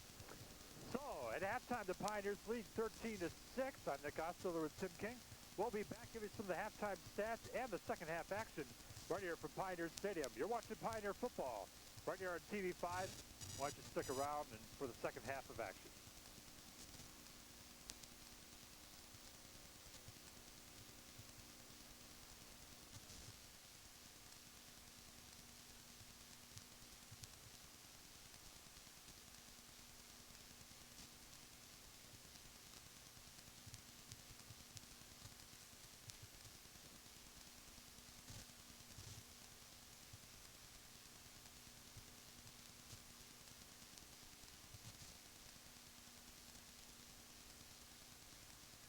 By the score of 13-6, and my partner Tim King. By the way, I'm Nick Ostler. Tim King's going to take a look at the first half stats. Okay, well, we take a look. Obviously, the score is 13-6 in favor of the Pioneers. First downs, it is so far Platteville leading 10-5. They have over doubled the Eau Claire's production there. Rushing, Platteville has done exactly what we said in the pregame. Eau Claire's got a bad rushing defense. They've done great. 31 carries for 105 yards. 13 yards only for the Eau Claire Blue Ghosts, I should say, and we'll have more stats as the game goes along. Shikarsky on the kickoff as we start the second half, and the ball is returned up to the 20, to the 25, and out of bounds at the 30-yard line. That time returning the ball was Chris Bauman, number 26, the 5'10", 185-pound senior from Menominee. Tim? As we take a look at some more stats here, total offense, 242 yards for the Pioneers, 144 for Eau Claire, and the fumble was lost. Take a look at the scoring recap of the first half, and that's all it was, 13-6. Was Stager, a 1-yard run from Platteville with 7:38 in the first quarter. Second quarter, Osborne again with a 1-yard run. Extra point was blocked, 7-6, and Miller with a 21-yard pass from Wixom with the extra point good, 13-6. Clark on first down overthrows Kellner at the 40-yard line, incomplete, so it'll be 2nd and 10. The ball at the 32-yard line in Eau Claire territory. Well, I expect Nick for the Clark and company to come out here and try to get back to that rhythm passing type situation that they've had, and try again to go deep because it's been open all day long. Kellner in the first half, 2 catches for 66, and of course Tim Heath caught a 59-yard bomb from Clark that really led to their score, as the ball is handed off to Herzog, and he gets up to the 43-yard line. Herzog, Nick, was the workhorse in that first half, along with Chris Osborne for the Eau Claire Blue Ghosts. And talking to some of the Blue Gold media people up in the press box at halftime, they were very concerned over what really has been a growing concern all year now for Blue Ghosts, and that's the lack of offense via John Clark. Third down and 9, the ball at the 34-yard line. And Clark is back to pass. He's looking, fires, and the ball is caught by Herzog, but he's going to be short. Tackled at the 38-yard line. Provenzano coming in on the play. And along with Mark Lerner, number 50, 6'2", 210-pound junior from Mount Horeb. And the Blue Golds are going to be punting. And Tim, you just pointed out to me that on the sidelines right now we have the Blue Golds backup quarterback, Steve Warscheib. 6'2", 205-pound junior from Mondovi. He's starting to warm up. Maybe Coach Lind is thinking about making a switch. Well, you're in that time frame where you still can go to your reserves and you know, maybe develop stuff because Clark still hasn't done anything with the ball. Jorgensen back to punt, and what a kick this is. And McGann makes a fair catch at the 20. It's going to be first down and 10 yards to go. Jorgensen in the first half, 4 punts, and he averaged 41.5 yards per kick. So Eric Wixom comes out for the first possession of the second half for the Platteville Pioneers. And they will be going from our left to our right here in the third quarter as we start action here from Pioneer Stadium. Wixom in the first half, 9 out of 17, 137 yards with 1 INT, and he also had a touchdown pass. First and 10 for the Pioneers, and the handoff goes to Hughes, and he drives up to the 26-yard line, second down and 4. Nice play there by Hughes. Quick opener, got some good yardage, a gain of 6. So it'll be second down and 4.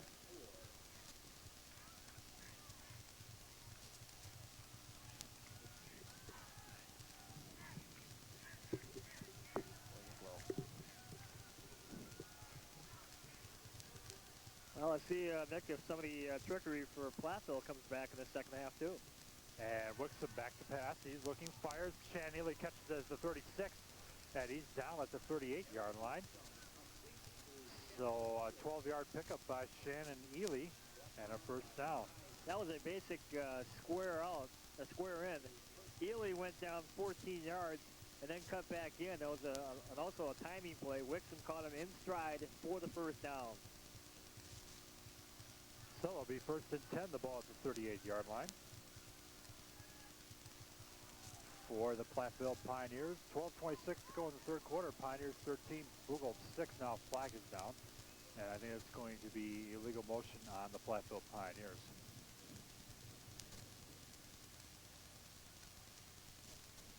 Well, let's see what it is. Could be a host of other legal motion procedure, and Shumway says it's against Eau Claire. Maybe it's lining up in the neutral zone. Could be. Or too many ball players on the field. The officials will tell us here in a second. Offside. Offsides Eau Claire. And the fans here don't like that. And that's the type of penalty where, you know, you see it on TV as you folks are doing here on TV5. You don't really see the dimensions of the line of scrimmage, so it's kind of hard to see them offsides. And, you know, for the announcers, it's the same way. But there's an imaginary line that goes from the football down the middle. Wixom, and the handoff goes to Shumway. He goes to the outside to the 45-yard line, and the flag is down. Well, that could be a holding call against Platteville, but that time, Shumway, boy, I tell you, he's just been bellowed. And he's been really hassled to the ground. Has not really gotten a free run as of yet. And it is holding against the Pioneers, and this one will be a big one. So the Pioneers this time get nailed for the penalty. And as we said, the backup quarterback here, he's throwing pretty hard, so we might see him in the next series of downs for the Blue Golds. From Dolby, so he's a local product from the Northwest area. And we got some scores in WSUC.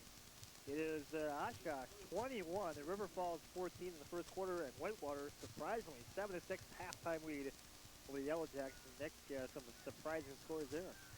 Superior, once again, their defense coming through today down at Warhawk Stadium. But there hasn't been any team that they've played that has been able to really score on them, Tim. Then again, take a look at they the can't Wisconsin score either. Game, too.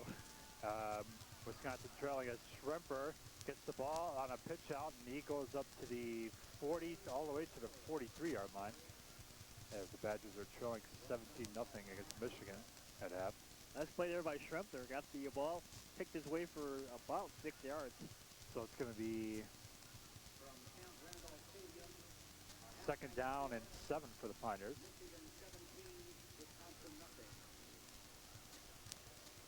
And the fans just getting the score of the Badger game over the PA system.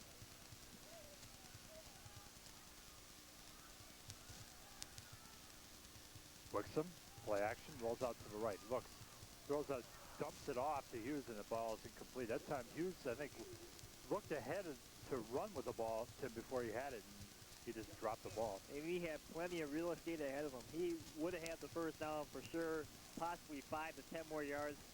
And that was just a lack of concentration by Hughes. And if you want to play some football with Coach George Chris, you got to have concentration. And especially a team like Eau Claire, we've said it time and time again. You cannot give this team an inch, or else they're really going to explode one of these times. And might be against Platteville. Stripper in motion now as Wixom play action rolls out to the right, and the ball is batted down. Number 41 for Eau Claire, Craig Dillick, a 6'2", 200-pound sophomore from Glenwood City, Wisconsin. Almost got his big paws up there, knocked it down, and lucky that wasn't intercepted. So it's going to be 4th down, and the Pioneers will punt the ball. It'll be Brad Von Baron. To punt, he's averaging 33 yards in the first half on 3 punts with a long of 36. And a nice high kick. And Osborne goes back. He fumbles the ball, and the ball is still loose, scored toward the end zone, and it's recovered by the Pioneers. And is it a touchdown? I don't think so. I think it's going to be outside. Touchdown. It's a touchdown. Oh my, what a development there. Covering the ball was Eric Wynn, the 5'9", 185-pound freshman from Dodgeville, trying to make up a little bit for his old high school team's loss here to the Hillman. Eric Wynn, wow. That time, Herzog, he fumbled the ball, then he tried to pick it up, and for some reason, he booted the ball backwards. And Wynn just outran Herzog for the ball, recovered it in the end zone, and the Pioneers get a big special teams play, and they lead 19-6. What a terrible play there by Osborne. Had the ball, and then he just kind of nonchalant tried to pick it up, but he was hit. Pioneers are going for 2, Tim, excuse me, as Wixom under center. He rolls out to the right. He looks, throws to Shumway, and they score the 2-point conversion, but a flag is down. So hold everything. Illegal motion, I believe. No, interference against the... No, it's going to be on Platteville. Pass interference. Okay. And I think that will end all... I don't think... I think, yes, Conopack is going to come on now, so the Pioneers will not try the 2-point conversion over. So Kevin Conopack, he's going to get a little kicking practice here because this ball is going to be marked and at the 17. So 5 yards from there. 17. Well, and you always go 35. 7 back. That'd be a 35-yarder. No. 35. Yeah, you're right. 35-yard extra point is going to be as the officials now stop the play. Well, that was just a weird play by Osborne there, and I'm sure Coach Jim Lynn is not happy about that. He's still complaining to the referees. I tell you, him and Ron Carlo, they must yell a lot. Well, as much as anybody, along with Roger Herring of La Crosse. So Conopacky get a little kicking practice, and that's going to be well short. Oh man, terrible kick there by Conopacky. So the PAT is no good, and the Pioneers lead 19-6. 10 minutes and 43 seconds to go in the third quarter here from Pioneer Stadium. So the Pioneers get a break on special teams, score a touchdown, and now they're up by 13 points. Well, 19-6, and still plenty of time for the Blue Goals to get back in this game, but they have to just get their mental frame of the game together because for some reason, this Eau Claire team just has so much talent, and they were predicted by many people to win the WSUC this year and go undefeated, but they are not playing like the Eau Claire Blue Goals that we know of. So Chikarsky is going to kick off. And again, Tim, I think we mentioned last week, Conopacky's having some problems with his knee, so he's really not healthy right now. Ball taken by Bowman, 15 to the 20, 25 to the 30, and he breaks a tackle down to the 32-yard line. Making the tackle for the Pioneers was number 47, Dave Chavez, the 5'10", 188-pound senior from St. Francis, Wisconsin, in the Milwaukee area. So it's going to be 1st and 10, the ball at the 33-yard line in Eau Claire's own territory. And we see John Clark back on the field, so apparently Coach Jim Lynn is going to try one more time with Mr. Clark. And so, but Warshot does have his helmet on, so there's a lot of pressure right now on Clark as a draw play, this time to Herzog, and he drops the ball up to the 39. So he gains 6 on the play. It'll be 2nd down and 4 for the Blue Goals. Well, you're only down by 13 points. Still plenty of time left. There's just 2 scores, and with the offensive capabilities of this Blue Gold team, but Pioneer defense been making some good hits in the interior in this game.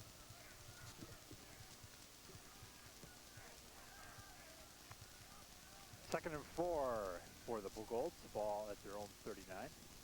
Clark drops back to throw. He throws down the middle, and the ball is caught at the 49-yard line. And that's completed to Aaron Mixner, 5'11", 205-pound junior from Pepin. And it's going to be a 1st down for the Blue Golds. Well, maybe Coach Jim Lynn will just try to nickel and dime it via the Lenny Infante or Bill Walsh type of offense, where you just throw the 5-yard passes in the seam underneath the linebackers for the the quick 5 yards. And that's the way to get a quarterback's conference up. 1st and 10, ball at the 49-yard line for Eau Claire. High formation. Now they switch to a pro set. Clark, short drop. He's looking down the left side. The ball is caught. That time caught by number 80, John Finnegan, 5'11", 170-pound senior from St. Paul, Minnesota, all the way down to the 22-yard line. Just a tremendous pass that time by John Clark. Just excellent touch there on the pass by Clark. Finnegan that time was getting the ball all the way, reading it into his hands, and did some running afterwards. And I tell you, Clark... now the officials stop the play. Go ahead, Tim. Clark might be getting his act together here. Maybe the pressure of Rorschach warming up maybe has woken him up a little bit, Tim. Now we had some confusion. I think there's a problem with the yard markers.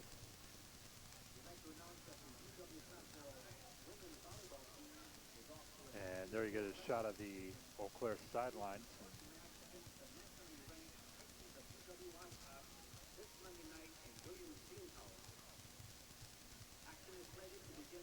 9 minutes and 27 seconds to go here in the 3rd quarter.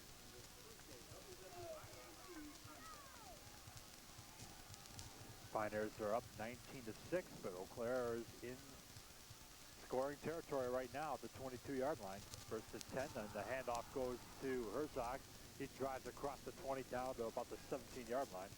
Herzog, good yardage off left tackle, or right tackle, excuse me, for a gain of about 5, maybe 4. Let's call it a gain of 4, and it'll be 2nd down and 6. But one pass play by Eau Claire, Nick, has gotten this Blue Gold team fired up offensively. And that same thing happened in the first half, Tim, on that long pass to Kellner. So it's 2nd down and 6, the ball at the 18-yard line. This time, pro set. Clark drops back to pass. A lot of time to throw. Now he throws the ball, and it's caught by... No, it isn't caught. It was intended for Johnson. It was really tough to see there. Well, that's a play where the defense gets the credit for that, the secondary, because they covered all the wide receivers. Clark had all day to pass the ball, had to throw it off to a safety valve Johnson, but he dropped the ball. And on the coverage for the Pioneers was number 36, Greg Franton. So it's going to be 3rd down and 6 for Eau Claire. Clark drops back, looks, fires over the middle, ball's caught by Herzog, and he gets all the way down to about the 5-yard line. It's going to be 1st and goal for the Eau Claire Blue Goals. Where was the Pioneer linebackers there? Herzog got the ball and had some easy safety valve action that time by the Blue Goals. Herzog just had a free lane right up the middle of the run. Now it's 1st and goal at the 5, and Eau Claire has got an excellent opportunity to get back in the game right here. Look for a quick slanter by Osborne. Or maybe Herzog. Kellner out to the left, Johnson to the right, two running backs. Handoff goes to Osborne. He drives out to the right side. And did he get in? No. He's going to be stopped short. Began's in on the stop. But definitely, Nick, you can see that this Eau Claire team is fired up, and offensively they're starting to click on all 8 cylinders. Franzen also on the tackle. So he's a yard short. Second and goal, the ball at a 1-yard line.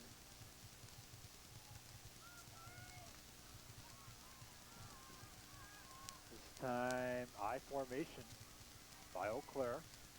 Herzog and Osborne, the running backs. Hand off to Herzog and a touchdown. So Osborne drives across the left side from a yard out, and the Blue Gold score, and there he trailed 19-12. Simple dive play, got the touchdown, and the Blue Gold are right back in this game. 19-12 with the PT here. And Nettosheim's going to come on and try the extra point. And remember, he missed his first attempt on the game. Nettosheim's got just a straight-on just boot, like Frank Cox of the old Minnesota Vikings. Ball down, kick on the way, and it's blocked. And remember, the Pioneers can return this now. They got to jump on the ball, and the holder jumps on the ball for Eau Claire. That was Bob Miklish. Remember, in a rule change in college football a couple years ago, that you can return blocked extra points, and you can get 2 points out of the play if you return it all the way down to the other end. And of course, with that, plus it makes the score a 7-point differential. If they would have gotten the extra point, it would have been a 6-point differential. With the Blue Goals with a touchdown and extra point would have taken the lead. Now they would have to go for the 2-point conversion for the lead. So this game is almost right back to even, 19-12, and let's see if the Pioneer offense can respond. So back and forth we go. The Pioneers score a touchdown. Eau Claire comes right back.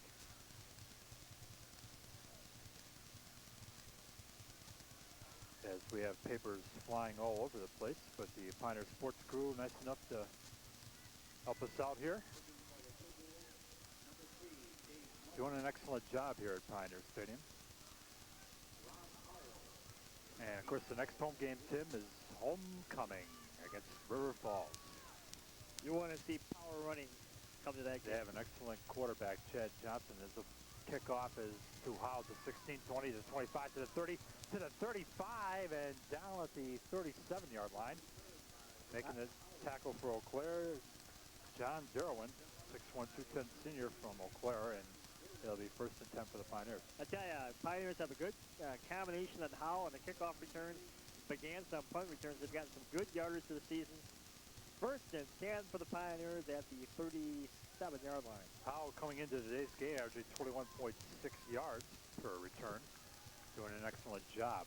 So to be first and 10, the ball at the 38, and the handoff goes to Steger up to the 40, and that's all. Steger gets just rocked there for a gain of maybe a yard, 2, maybe 3 yards there. About 2 yards on the pickup, I think. So you can definitely see a change in this Eau Claire defense. Eau Claire team-wise. They're fired up now. Yeah, exactly. Now we have an injury on the play. Number 42 for the Blue Goals, that's Guy Brown. He's going to come off the field. That was one of the players that Coach Jim Lynn likes, is Guy Brown, the 6-foot senior from Chippewa Falls, Wisconsin, which is just north of the city of Eau Claire. So second down and 8 for the Pioneers. Ball at their own 41-yard line. Fake handoff to Shumway. Wixon rolls out to his left, looks downfield. That pass is knocked down. What a tremendous play there by number 35, Dana Strain, as he just in time knocked the ball away without interfering with the Pioneer wide receiver, and will bring up third down and long. Third and 8 for the Pioneers, so they're again under the gun here.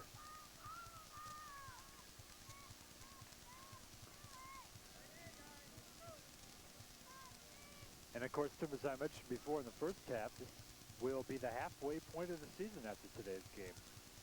Only 5 games remaining in the 1990 season. Fake handoff now, shovel pass to Shumway across the 45 down to the 47-yard line. He will be short of the first down by a couple of yards. Nice play there by number 18 for the Blue Gold, Jeff Jorgensen, the punter. And it's going to be 4th down, and Eau Claire stops the Pioneers, and Brad Von Barron will come on to punt. Well, let's see if Osborne can control this punt. Last one, of course, resulted in a touchdown by the Pioneers. 4th and 1. And low snap, Von Barron gets it, and a short line drive kick. Osborne comes up at the 18 to the 20, 25, still at the ball, and he goes out of bounds at the 34-yard line. So that time, a much better return. Blue Goals have outstanding field position at the 34-yard line, and now they're going to mark. Are they going to mark this one back? They are. At the 20. He went out of bounds at the 28. So 28, yeah. So it's going to be 1st and 10 for Eau Claire. The ball at the 28, and they stay trail by 7, 19 to 12. 5:55 to go in the 3rd quarter from Pioneer Stadium. Of course, the Blue Goals have been very malicious in this second half here with some excellent play calling. John Clark, I formation by Eau Claire. Clark play action. He's back to pass, looking, fires to the right sideline. The ball is caught by Johnston and out of bounds at the 40. Dallas Fury got that one, I believe. I believe 81. it was Bill Okay, Johnston, okay. number 81. And he picks up about, apparently he was out of bounds in the play, so it's an incomplete pass. Boy, it sure looks like a good catch from here, Tim, but apparently he didn't get 1 foot in bounds, so it'll be 2nd and 10, the ball at 28. That's even more startling for in college if you can't get 1 foot in bounds.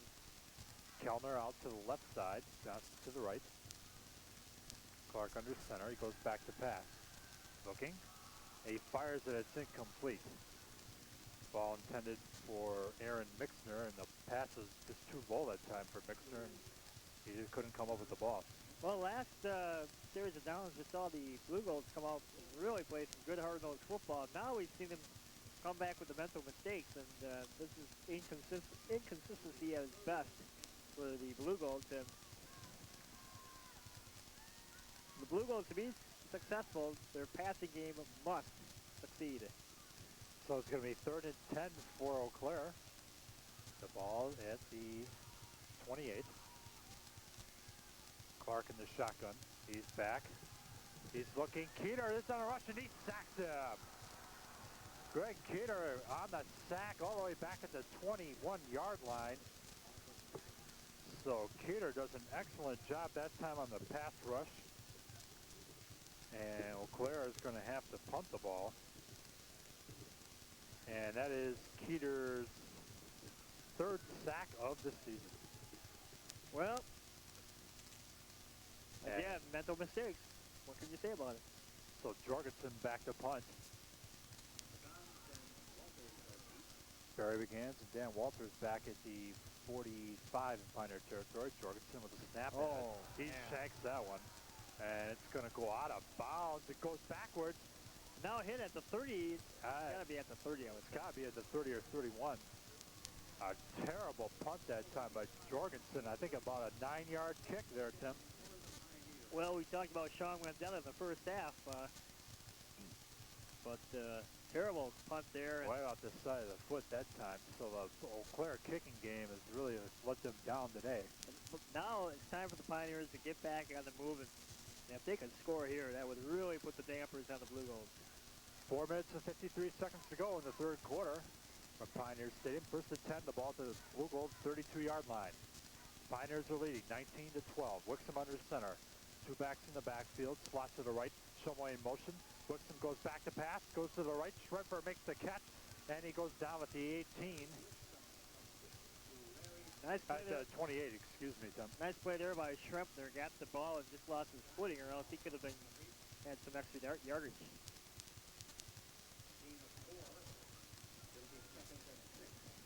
And it's going to be 2nd down, 6 yards to go. The ball at the 28-yard line.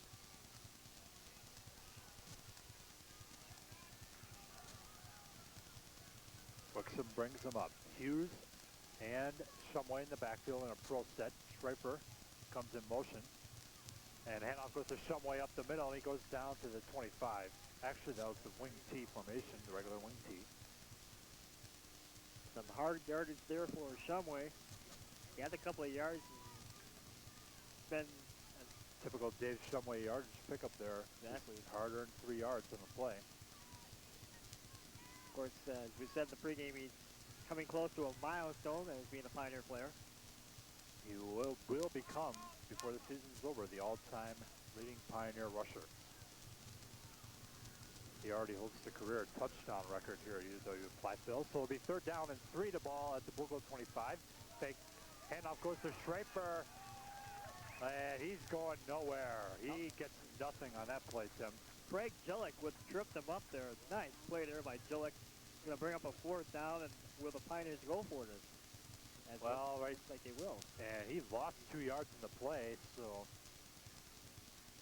it would be a 44-yard field goal, so I don't think that's going to be the option. I think the Pioneers will go for it. Dan Rundy checks in, replacing Rod Johnson. Shannon Ely also in the game. So, Ely out to the right. Shumway on a slot. Shumper comes in motion. Wixom, fake handoff. He goes out to the right. He's looking. He's still looking. Got time. He throws downfield to Dan Rundy. He makes the catch to the 5 and a touchdown. Dan Rundy wide open that time. Just a total breakdown in the Eau Claire secondary. And Dan Rundy catches the touchdown pass from Wixom. And the Pioneers lead 25-12. Well, what a shift of momentum there. Wixom rolled out to the near side, and there was another 4th down touchdown conversion for Platteville. Just incredible. As Konopacki will try to go off the schneid here and make a PAT. He suckered all the defensive players on this side. Rundy was wide open, and he could have went on his knees and got the touchdown there. Ely on the hole, ball down, kick on the way, and it's good. So Kevin Konopacki makes the extra point, and with 2 minutes and 42 seconds to go in the 3rd quarter, the score, Pioneers 26, and the Blue Golds with 12. Well, if Eau Claire's going to make a move now, definite passing attack, because it's 2:42 left, and they've really been struggling all day long with their offense, and we could be seeing a quarterback change here. I don't think so. Clark is still by Coach Jim Lind. But what a play there. He just suckered the entire Eau Claire linebackers away. Rundy was wide open, and boy, it would have been a huge embarrassment if he would have dropped that ball there. So the Pioneers are up by 14, 26-12. As Shikarski will kick the ball off. And Herzog will go back deep for the Blue Golds, along with Osborne and Mixner. And a nice high kick. And Herzog's going to take it at the 10, 15 of the 20 to the 25, out to the 30, and he's down there.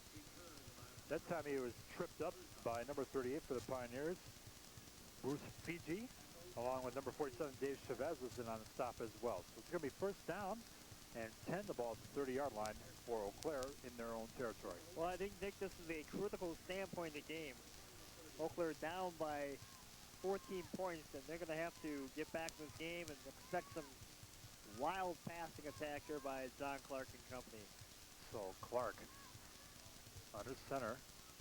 Fake handoff back to pass. Keeter on the pass rush. He misses him. The ball is caught by Herzog across the 40 up to the 44-yard line. Enough for the 1st down. So a 14-yard pickup by Chris Herzog and a 1st down for Eau Claire. Well, that time Herzog just got the ball to far flat side there and got the 1st down. And if you just nickel diamond, still plenty of time left, but they're going to have to get a score probably in this scoring drive to really get back emotionally into this game. And Osborne now checking out of the lineup for the Blue Golds. Of course, a lot of people in Eau Claire thinking Eau Claire hoops as basketball season starting next week, as Herzog on the carry across midfield down to the 48-yard line, so he picks up 8 on the carry. That's run by Herzog there, and of course you don't have to tell anyone, Nick, here about Eau Claire hoops. That's right, Eau Claire and Platteville, they've had some great battles in basketball over the past few seasons. Of course, you can see all the Pioneer hoops action home and away right here on TV5. And hoping all the action from Williams Fieldhouse and selected road games.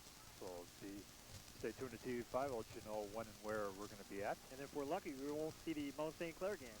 That's right. Maybe they'll score 200 points this year against them. Clark rolling out to the left side. He's being rushed. He gets out of the pressure, throws the ball. Osborne wide open at the 41 to the 35 to the 30. Brings the tackle to the 25 to the 20 and all the way down to the 18. That is a carbon copy play of what the Pioneers just did for a touchdown. Clark scrambled, almost got sacked there in the back. Saw Osborne, and with a good gain there, first down and 10 for the Blue Gold. A big pickup that time. 31-yard pickup by Osborne. And it'll be first and 10, the ball at the Pioneer 17-yard line.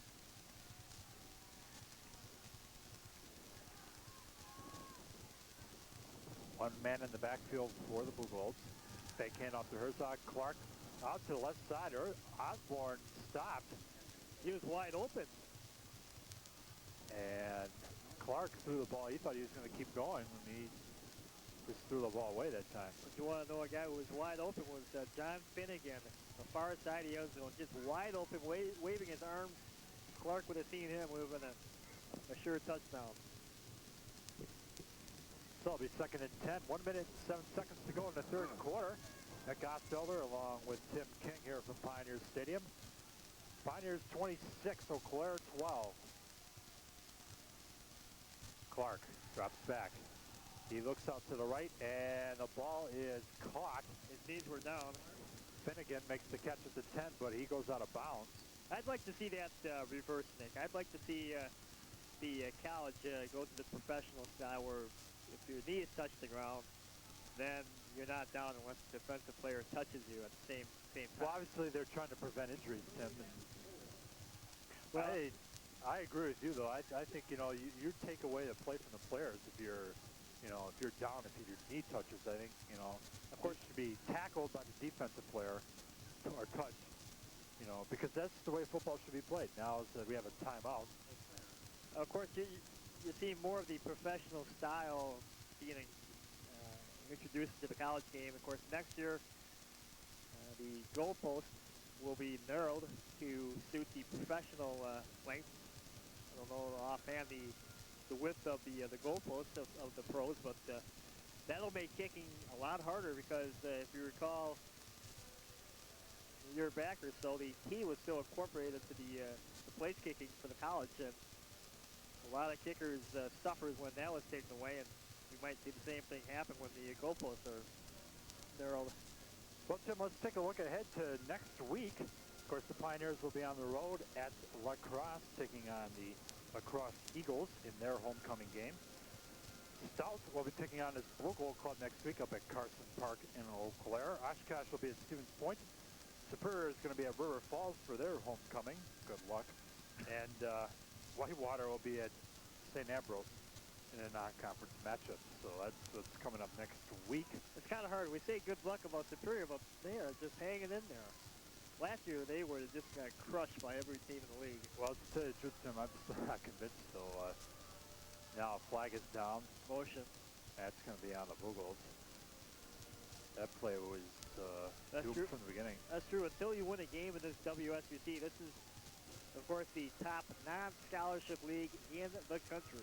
And, Superior, who knows, might be a powerhouse in some other league. Of course, a brand new coaching staff up there with Ted Thompson taking over for Bill Connor. And they have switched from the passing attack offense to the wishbone because Ted Thompson was a former assistant at River Falls under Mike Farley. And you want to see a preview of the Superior offense, be here in 2 weeks. You'll see it. That's right. Maybe not as effective, but... Clark back to pass. He's looking. He's being rushed, and he throws, and the ball is almost picked off. That time, Kelder turned the wrong way, and almost making the interception for the ball was Dan Walters for the Pioneers. Boy, you should have had that one, Tim. Walters should have had that ball, but Kellner was wide open in the flat. And 4th down, and this could be the game right here for Eau Claire, because the way they've been playing offensively, this could be the game. So 4th down and 9, and the Blue Golds are going to be going for it. 27 seconds left in the third quarter. Pioneers 26, Eau Claire 12. 4th and 9. Ball on the Pioneers 17-yard line. Finnegan goes in motion. Clark on a keeper. And he's going nowhere. Tremendous play. Number 69, Kenny needs a no tackle. Makes the stop. And Eau Claire turns the ball back to Platteville. Neeson, what a tremendous play. Sacked Clark. And the Pioneers will take over a downs there and a chance to run out this third quarter. So 23 seconds remaining in the third quarter. And Eau Claire continues to have problems with the air-limbed attack. So, 1st and 10, the ball at the Pioneer 19-yard line. Shumway using the backfield. Handoff goes to Shumway on the sweep. He goes out to the right side, and he is stopped at the 22-yard line. Well, he was just Broncos ridden there by number 44 for Eau Claire, Jeff Hebert. And that will be the last play of the third quarter. We're down to 6 seconds to go.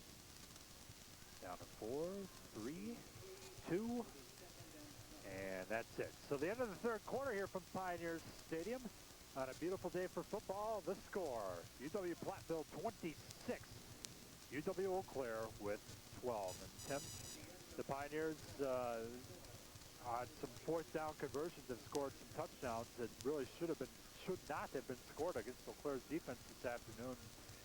In the meantime, Clark and company continue to have problems. It's amazing. You know, you talk about a team being a powerhouse in the beginning of the WSCC season, but this Eau Claire team really, I hate to say it, they look sick out the field. They are really not playing. They're very flat. Yeah, they're unemotional here on the sidelines, and you know, you can do so much for a team if you're a coach, but your players have to produce. And the Pioneers, you know, they played some trickery and they had, you know, some funny games with some odd plays, but they've basically done it with pure defense and good offense. And of course, that turnover by Osborne for a touchdown. Eau Claire head coach Jim Lind is 19 and 15 in his 4th season with UW Eau Claire, and George Christ is 63, 52 and 1 in his 12th season with the Pioneers, and he's breaks even in WSUC action, 45, 45, and again that one tie. So we start the 4th quarter as Ely now is the quarterback. He rolls out to the left, and he is just stuffed. He is down, number 5 for the Blue Gold, Jeff Paris, 5'11", 205-pound junior from Eau Claire. So the Pioneers going back to some option football, and looks like they ought to take that play and tear it out of the playbook and burn it. Well, I really don't understand why they did that play, because they were doing so well, just getting back to basics, and I don't know. We'll have to maybe talk to Coach Christ about that one. So the Pioneers going from our right to our left here in the 4th quarter. As Wixom drops back on 3rd and 7. And he throws the ball out to Shumway, makes the catch to the 25, up to the 30, and down to the 33, up to the 33-yard line. A 1st down for the Pioneers as Dave Shumway uses his great determination to pick up a 1st down for the Platteville Pioneers. What a reception there by Shumway. Just dragged a defensive tackler a couple of yards for the 1st down. Shumway just gasping for air now, and you can see he's a tired young man out there, but he still keeps on working. Wixom on a handoff to Hughes up to the 46-yard line. Whitewater's league superior, 14-6 in the 3rd, and River Falls leading Oshkosh 35-28. So not much defense in that ball game this afternoon between the Falcons and the Titans. I can just imagine Krieger and Kujawa having a hell of a game there. For sure.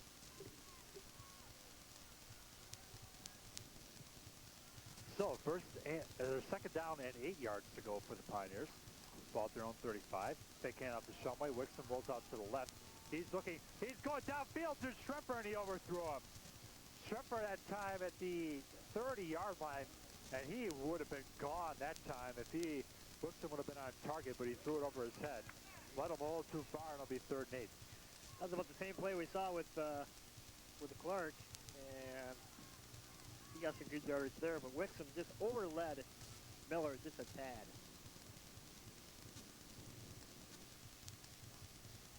And now Scheffer is going to check out of the lineup.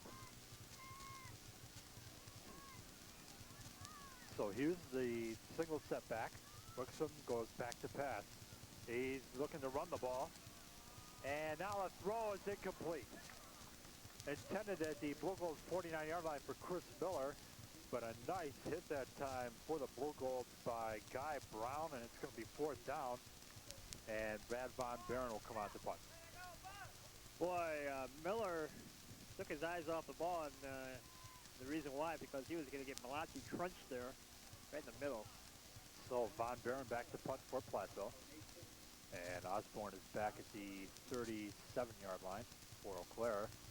A nice high punt, and Osborne's going to call a fair catch. He fumbles the ball at the 30-yard line, but he lands on it, and it'll be 1st and 10 for Eau Claire. Osborne better invest in some Lester Hayes and Stickum, because he's going to use it. He's going to probably take a lot of practice punts in practice this week, and let's see if the Blue Golds can come back here. 13:06 left in this game.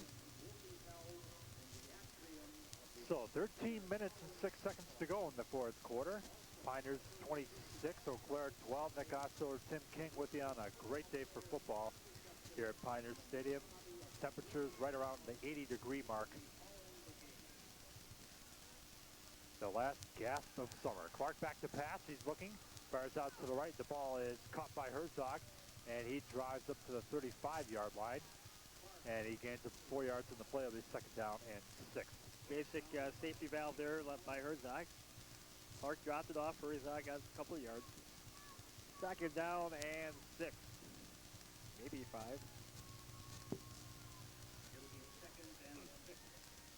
I would think Eau Claire, Nick, might try a fly pattern right here. A deep ball, get back in this game because time is running down. 2 setbacks in the backfield now for Eau Claire. Johnston out to the right. Clark back to pass. He's looking. He fires short. The ball is caught that time by Mixner, and he goes up to the 47-yard line. That's the 1st down. Rinfleschen on the tackle for the Pioneers along with Nick Six, so it's going to be 1st and 10 for Eau Claire at the 49-yard line. Actually, at the 48-yard line. Nice play there. Just got the 1st down. A couple extra yards there. 1st down and 10 for the Eau Claire Blue Golds.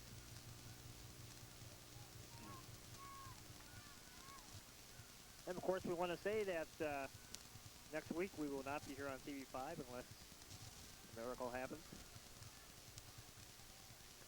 High formation. The ball is handed off to Herzog, and he drives up the midfield.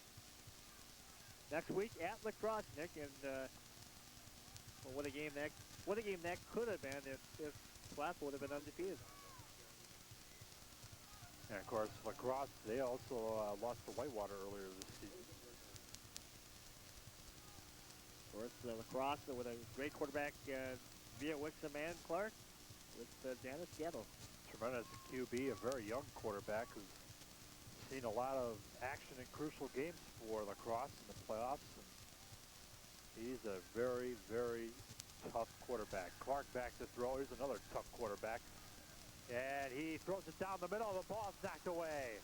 That time, Finnegan was at the 33-yard line, and who made that play, Tim? Greg Franzen, number 36, has stepped right in the middle. Tremendous knockdown that time by Franzen. Could have maybe had the interception, but good enough to knock the ball down. It's going to be just 3rd as down. good. Just as good. Now it's 3rd and 8. The ball at midfield.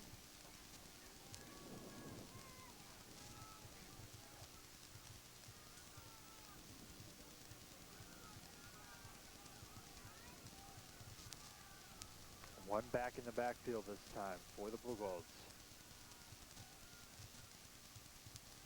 Clark, draw play to Herzog, across midfield to the 45, down to the 41, and I think he got it, Tim. I think he got a 1st down for Eau Claire. A little extra struggle there at the end. He does have the 1st down. and Rick Verhalen was in on the stop. Speaking of Rick Verhalen, Tim, he is 16 tackles away from the 300 career tackle mark coming into today's ball game, so I'm sure that he's going to be close to that by the time this game is over. That's a lot of blaster points with those. That's right. Kenny Dees now checking out for the Pioneers. First and 10, the ball at the Pioneer 41-yard line. This time we got the I formation for the Blue Golds. Now Herzog goes next to Osborne, or Osborne goes next to Herzog. Clark back to pass, looking, fires down the field, and it's incomplete. Intended for Kellner at the 10-yard line, and on the coverage was Dan Provenzano. Provenzano had that covered all the way, and he would have turned around, could have had the interception, but Kellner that time slipped and fell. Some of the Eau Claire fans thought maybe interference, but no dice there. And there you see the Pioneer secondary men walking back to the defensive huddle.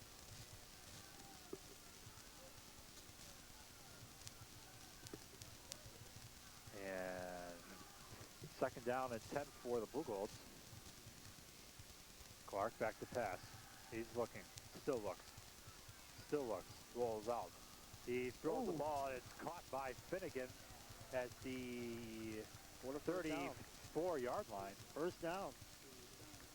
All the way to the 30, and it's going to be a first down, as Tim said, for Eau Claire. That's a hard way to take a first down, though. Ouch. Well, he really got popped, but it's going to be first and 10, and Eau Claire keeps their drive going. We've had some real shots about that. Of course, you get the first down, but that also gives you a second thought in the back of your mind, saying, well, I'm going to go over the middle. But once the first down takes a crunching hitter, just drop the ball and live. First and 10, ball at the 30-yard line of the Pioneers.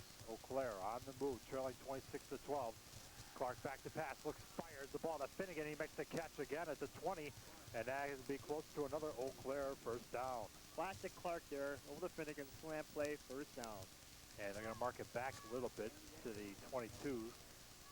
So it's going to be short. It's going to be second down and 2 yards to go for the Blue Golds. Well, let's see if the Blue Golds continue that little slant play or go for the end zone. This time a pro set. Kellner out to the left. Herzog and Osborne in a split formation. Clark drops back to pass. He's looking. Fires down the middle, and Begans picks it off. Oh! And no, he didn't have it. He had the interception. And when he came... And Begans thought he fumbled the ball after picking it off, but the officials say no, he did not come down with the ball with both feet. He had the ball, but when he hit the ground, it jarred the ball loose, and... That would have been his second of the game, second INT.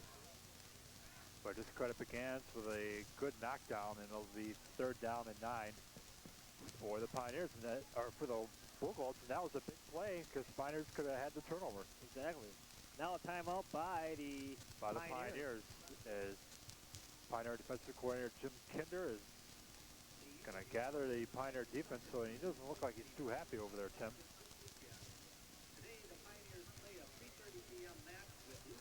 Well, it's third down. One of those critical points in the game. Of course, we said last series that it was the game, but it's 26-12 with the 9:25. And Nick, do you expect a rollout pass here or just a fly pattern in the end zone?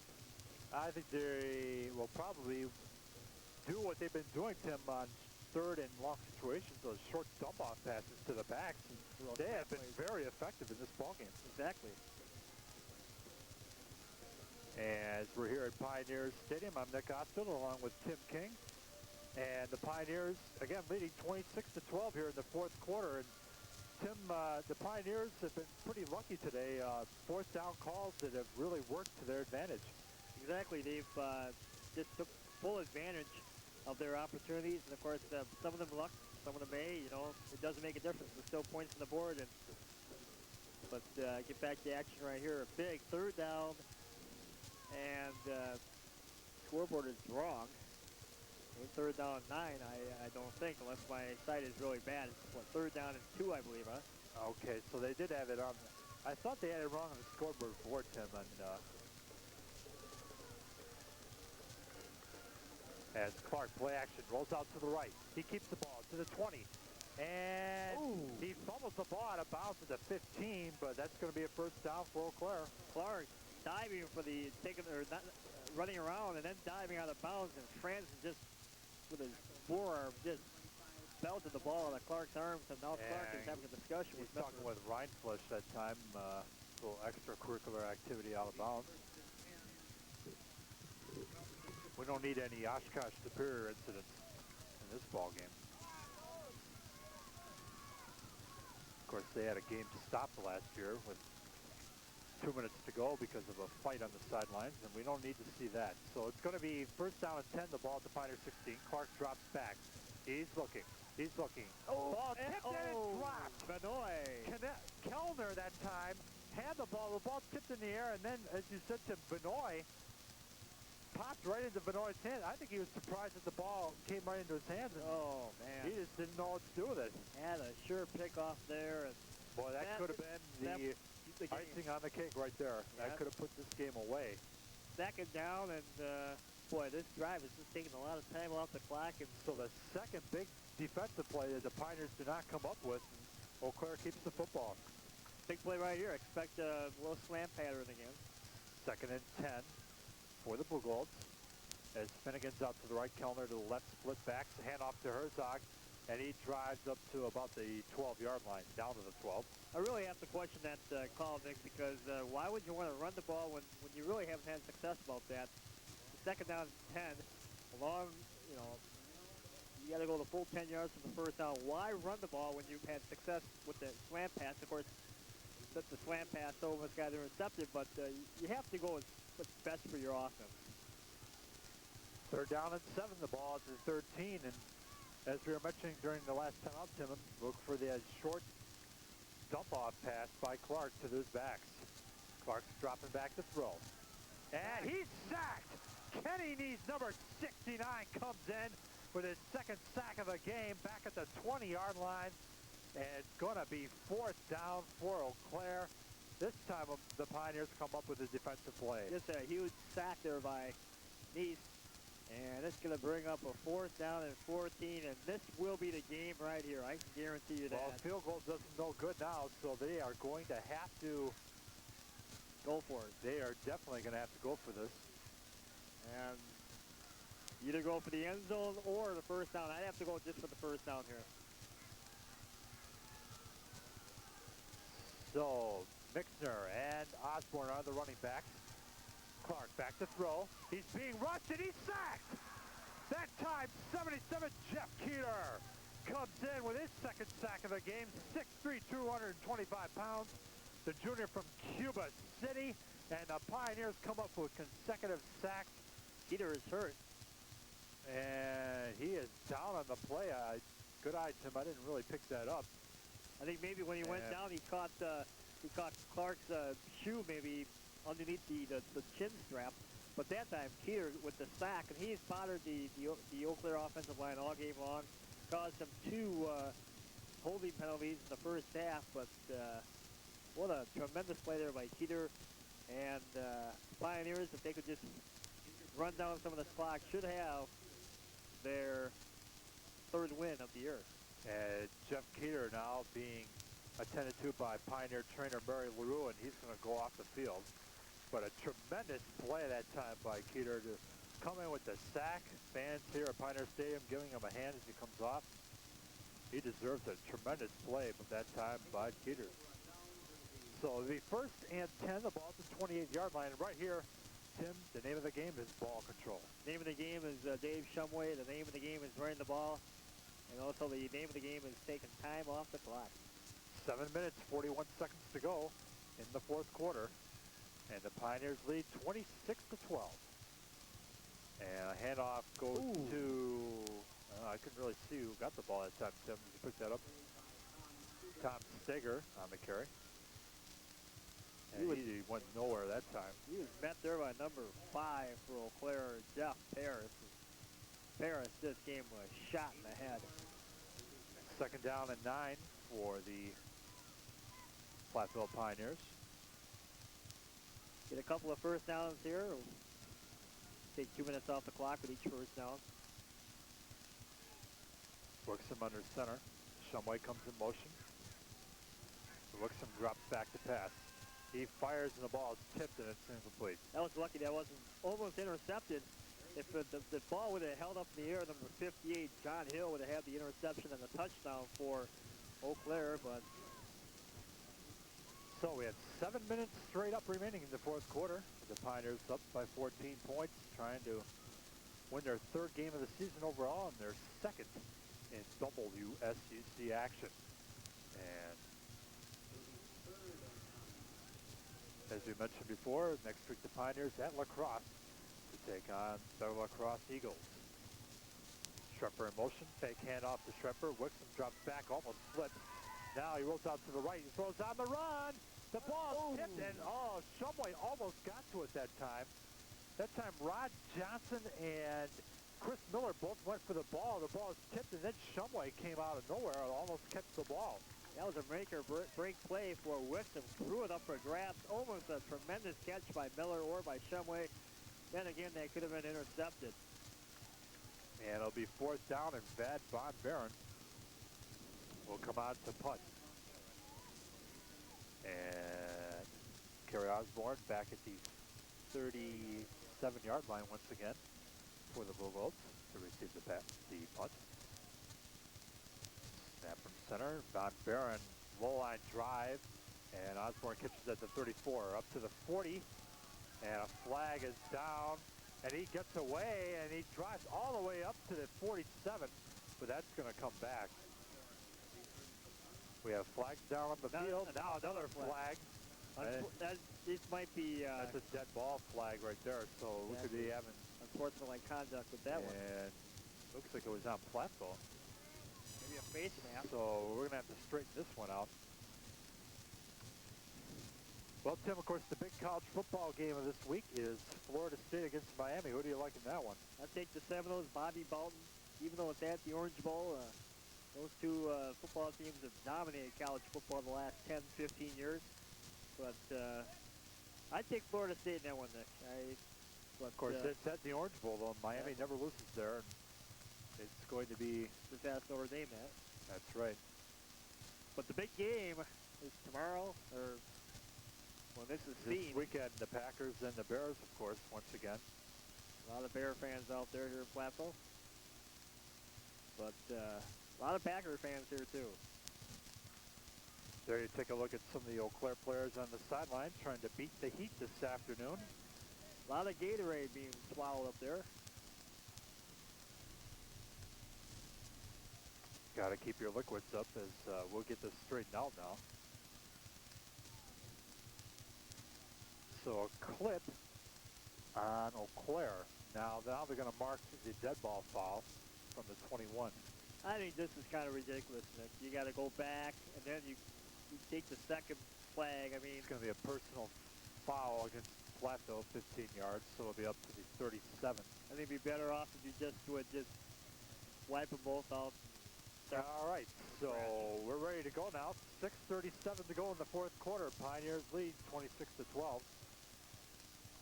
And Clark is still the quarterback. Fake handoff, he drops back. Lots of time. Throws to the right. And the ball is almost picked off, intended for Dan Kellner. And that time, Paul Provenzano on the coverage, and he did an excellent job that time on the right sideline, right around the 45. Provenzano knocked it down. What a risky pass there by Clark. That could have been picked off and ran for a touchdown. And now I think Clark is just grasping for straws because without a big play here, they can't get back to the game. There's only 6 minutes, 30 seconds left, and the only thing helping them is to drop pass and stop the clock. So 2nd and 10 for the Blue Golds at their own 37. And as Tim mentioned, they're running out of time. They really need to get the ball downfield in a hurry. One back in the backfield. Clark drops back again. He throws the ball on Mixner. That time the ball is led. That time Clark led Mixner a little too far. And it'll be 3rd down and 10. But Tim, getting back to that Packer-Bear game, it's going to come down to whether the Bears can contain Don Mikowski in the pockets where they keep him from running. And the Packers are going to have to stop the Bears' running attack, namely Neil Anderson. Bears have the #1 rushing attack in the NFL. But to get back to this game, I really don't understand why John Clark is still in there. He's still struggling. They could have given it off to Warshep to be the quarterback. And, of course, a lot of people now down on Jim Harbaugh. Clark down deep, and it's picked off. That time, Chavez up to the 40, 45 to the 50, down to the 45 to the 40. He might be gone to the 30 and down to the 25. That time, Clark makes the tackle. Dave Chavez makes the interception, and that should just about put this one on ice. Chavez, that was a terrible passer by Clark. Tried to go deep, way overshot his wide receiver. Was picked off by Chavez. He ran it back, and the fat lady's going to sing today. His first interception of the season, and John Clark concluding just a terrible ball game. And yeah, boy, Tim, this Eau Claire Ball Club really, as you mentioned earlier in the game, expected to be a real powerhouse in the WSCC this year. And in the first 4 games of the conference, now flag is down as the Pioneers have the ball first and 10. Expected to be a powerhouse this year in the conference. A lot of coaches picking this club to win it. Boy, they don't look like a championship team today against the Pioneers. Boy, they are flat. Last week, of course, they were upset by the Oshkosh Titans, who sometimes show some good poise for having a young quarterback, Greg DePoctor back there. But as our director, John Dieball, says, that's it, Jake.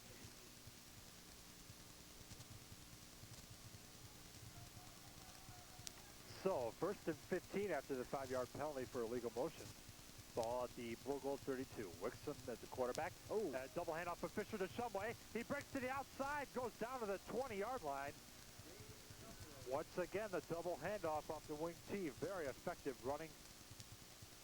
A tremendous play by the Pioneers, and they pick up about 12 yards on the play. Shumway with the power move. Double off handoff. Almost got the first down, got a good yardage. Actually, he gained about, there was a gain of 12 yards. So, okay, so it's second and 3. The ball at the 21.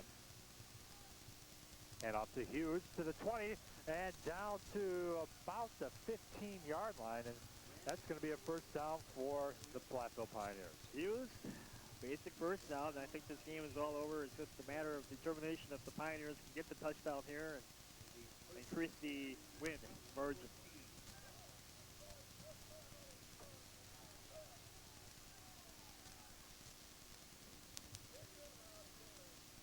First and 10, the ball at the Eau Claire 14-yard line. Pioneers just running the clock out here. Hand off to Hughes, and he gets a couple of yards. There before he is hit in on the action for Eau Claire. Now a little with Greg Jellick. A little ruckus there between Miller and number 44, Jeff Ebert. And Chris Miller's been getting into it with a lot of the Eau Claire secondary this afternoon. Now he's going to come off the field. Shannon Neely will check in for him.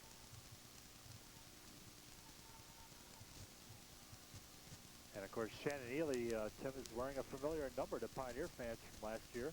Brad Taylor's old number. And of course, Brad's up in the press box with the Pioneer coaching. Along with his brother. That's right. So, basic family affair here in Platteville. And Wixom rolls out a play action, rolls to the right. He throws it in zone. Incomplete, no flag on the play. I really that time, Rod Johnson was just practically tackled in the end zone. The only reason why I would think that wasn't called was because the pass might not have been catchable, or that was just a terrible call by the officials. And I want to make a statement right here, Nick. The officials this year have been the most inconsistent I have ever seen in WSCC. And we just saw a shot of Pioneer head coach George Chris. And he's got to be pleased this afternoon with his team's performance. And I got to agree with you, Tim. Some of the officiating this year has been absolutely terrible. Handoff up the middle as Hughes gets the carry, and once again Miller getting into it. And now his hands, like the officials are pointing at him, and he's saying, well, look, I've been pushed around all afternoon, and I'm just trying to defend myself. That time Bob Miklish was getting into it with Miller on the extracurricular stuff. So it's going to be 4th and 5. The Pioneers don't get the first down, and Kevin Kopak is going to come on and try a field goal. This is going to be a 27-yard attempt against the wind. And Konopacki on here, 3 out of 4. Ball down, kick on the way. And it is good. So Kevin Konopacki makes a 27-yard field goal, and with 3 minutes and 37 seconds to go in the fourth quarter from Pioneer Stadium, the Pioneers 29, Eau Claire Blue Golds with 12. Well, I think it's just about over with Nick. And, well, down by 3 scores, they really don't have a chance now, Tim. This Eau Claire team is just emotionally distressed.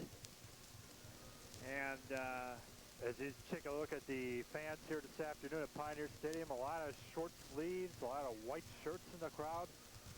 And not a bad turnout here at Pioneer Stadium. Some of them starting to file on out now. I would say this afternoon we had maybe about 2,500 fans out here today, Tim. Of course, this is, of course, if not one of the top stadiums for small college football in the Midwest. This was built back in 1972. I'd say for the country, this is a tremendous stadium in the bowl, and they've made. You add that with the terrific weather and an excellent field. Awesome. And you have just tremendous conditions to play college football. So Chikarsky will kick off.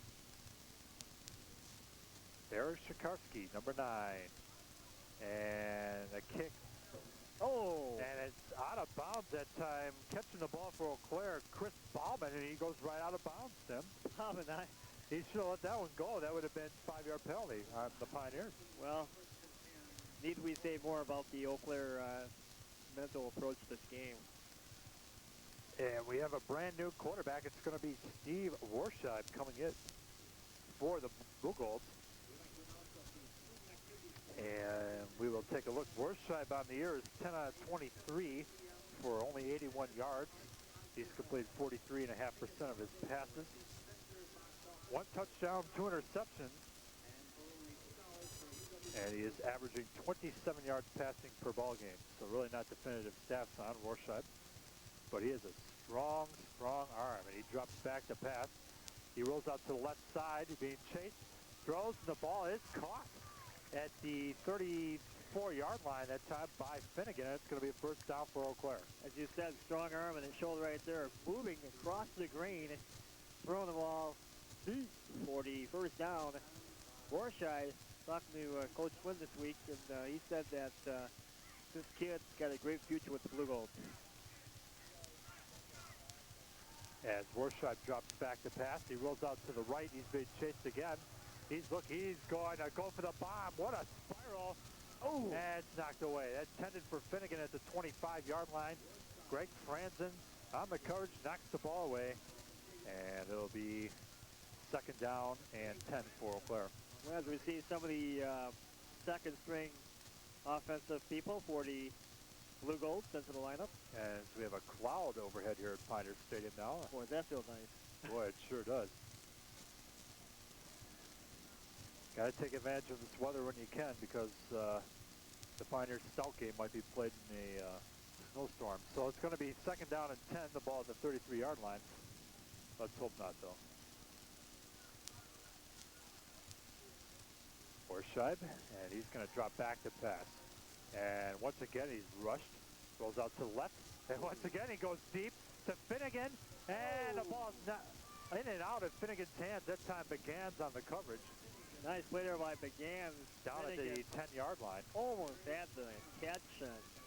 Begans at the last minute, Tim, just Mitch Warscheid is just showing us he's got a tremendous arm. Of course, they're not being completed, but he's just showing us, and he's getting a chance to air it out here.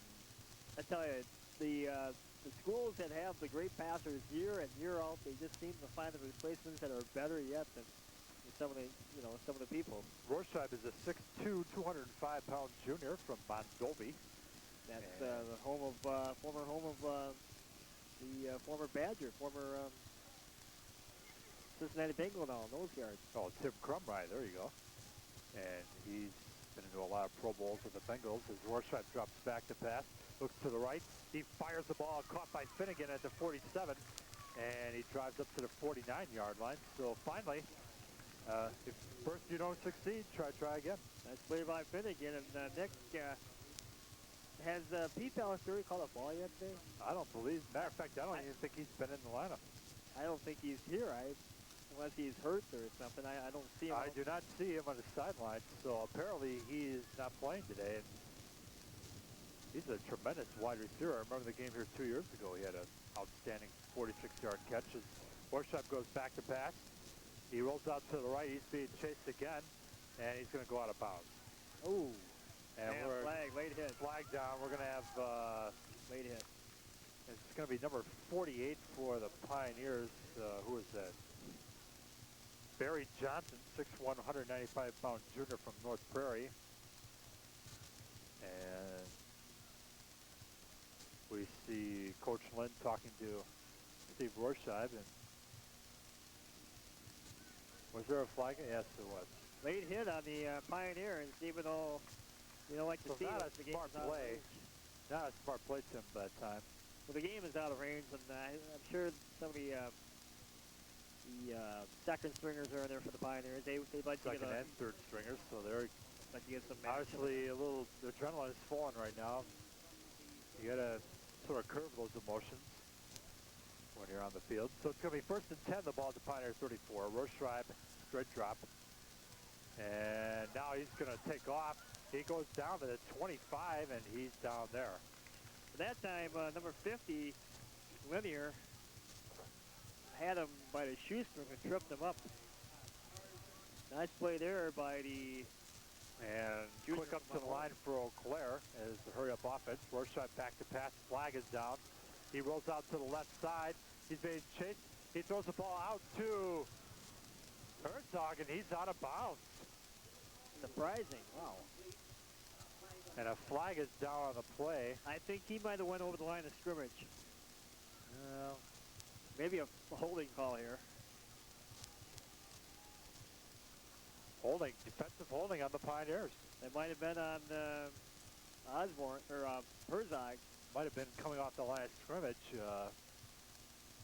on the wide receiver. Might have been tried to hold him on the chuck. 2 minutes and 1 second to go here in the fourth quarter. The Pioneers leading 29-12. And Eau Claire is going to drop to 0-3 in the conference, Tim. And I think if you pulled the coaches before the season started and said that Eau Claire is going to be 0-3 after 3 conference games, I think you wouldn't get too many takers. Rorscheid rolls out to the left, and he throws the ball out of bounds. Terrible passer by Rorscheid. He just threw that one away. Herzog was covered that time by Dan Walters. This is 20. Well, at least we don't have it like last week, Nick, where we saw SUNY Mackinnon for Whitewater get the ball like 12 times at the end of the game. That's right. At least it was easy to keep track of who's getting the ball anyway. Yeah, you only gained like 2 yards a pop. But he ended up being, I think, the second leading rusher in the game because of that one drive. And Rorscheid goes up to the line, one back in the backfield. Kellner out to the right, Finnegan to the left. Rorscheid rolls out to the left, throws downfield. The pass is incomplete. By the time Osborne was open at the 5, and that ball is thrown way too hard this time by Rorscheid. Yeah, to give it to this kid Rorscheid. He's just going at it, just throwing the ball, and then Coach Lynn is just looking at this guy and saying, hey, maybe next year he can be John Clark for us. He's got a good arm, got excellent scrambling ability, and let's see what he does next. So it's going to be 3rd and 10. And, of course, this is 4-down territory for Eau Claire, trailing by 17. Rorscheid back to throw. Steps up, throws. Ball is caught, and tremendous arm shown that time by Rorscheid. And Finnegan makes the catch at the 10-yard line. First down? I believe so. That 1st and goal. Got to be impressed with this guy, even though the Pioneers do have their 2nd and 3rd stringers and they're defensively impressed. And they're going to rush up. Rorscheid drops back, looks. He rolls out to the left. He's got a lot of room to run. Osborne is open that time. He doesn't see him. Now he dumps the ball off, and it's incomplete. Boy, Osborne was open that time, but Rorscheid didn't want to throw it to him. That finally, Osborne came back to the football, and Rorscheid just sort of dumped it off to him, and he threw it right in the ground. Chris Herzog was the guy that was just wide open, but he was on the opposite side. He was towards the near side here, just wide open. No one within 50 feet of him. And he comes back to the line of scrimmage and just kind of whatever. He's a disappointed young man along with the rest of these Blue Golds here. Second and goal, the ball at the 8-yard line. The Blue Golds trying to put a consolation touchdown on the board to make the score look a little more respectable. Quarterback draw by Warscheib. He goes down to the 5-yard line, and he stopped there. And in on the tackle, Reinflesch for the Pioneers. Along with 79, Nick Sick also on the tackle. Warscheid took a hit there when he was tackled, came up limping. And the clock is running. We're down to 1:04 remaining in the fourth quarter. Third and goal, the ball at the 5.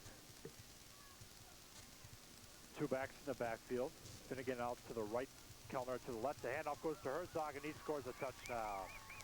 So Chris Herzog with a 5-yard touchdown run straight up the middle. And the Blue Golds get on the board, trailing 29-18. Good run there by Herzog, right up the gut for a touchdown. And are they going to go for closer. 2 or no?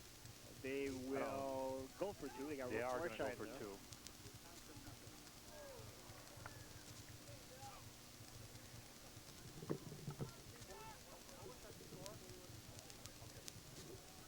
Ouch.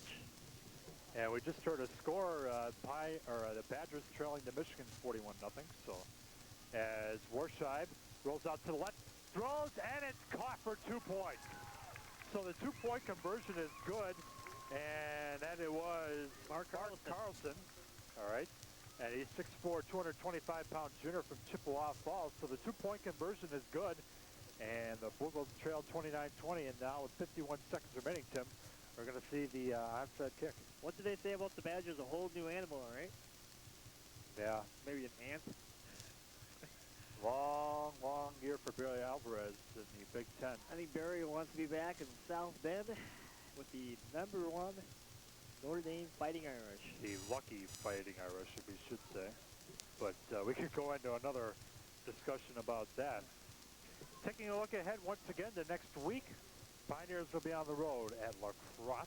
This Eau Claire club goes home to Carson Park to take on Stout, and that'll be Eau Claire's homecoming. La Crosse's homecoming also will be next week. Now the officials stop the clock. And taking a look at some other games next week in the WSUC. Oshkosh will be at Stevens Point. Superior at River Falls, and Whitewater will be at St. Ambrose. So this Eau Claire club is going to take on Stout, and of course that's a big rivalry up in northwest Wisconsin. Yes, it is, but I got to ask a question of you, Nick. Is the St. Ambrose in the conference, or are they playing independent? Well, they play, this year they're playing 6 of the WSUC schools, so it's almost like they are in the league. And they really haven't, I don't think they've won a game, have they? Actually, I think they only have, they have 1 loss in the season, Tim. They're having a good year. I mean, they're well, I'd have to question that one. I think that St. Ambrose, I don't think they have beaten a SUC team.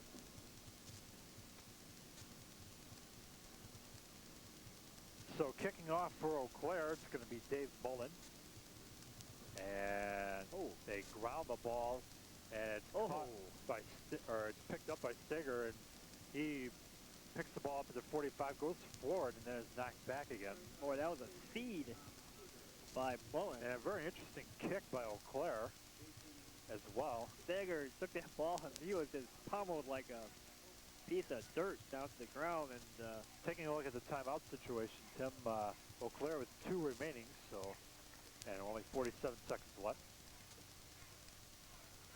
And whether the Blue Golds are going to use them or not, I don't know. And we have a new quarterback in the game, I think Joel Obernetter, I believe.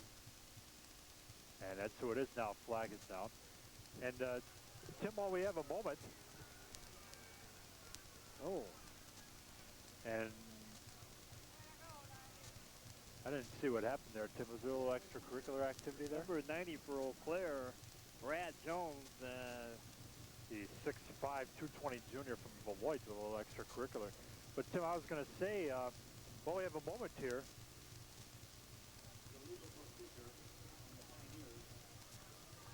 And it's going to be a flag down on Platteville. It's going to be a legal procedure, by the way.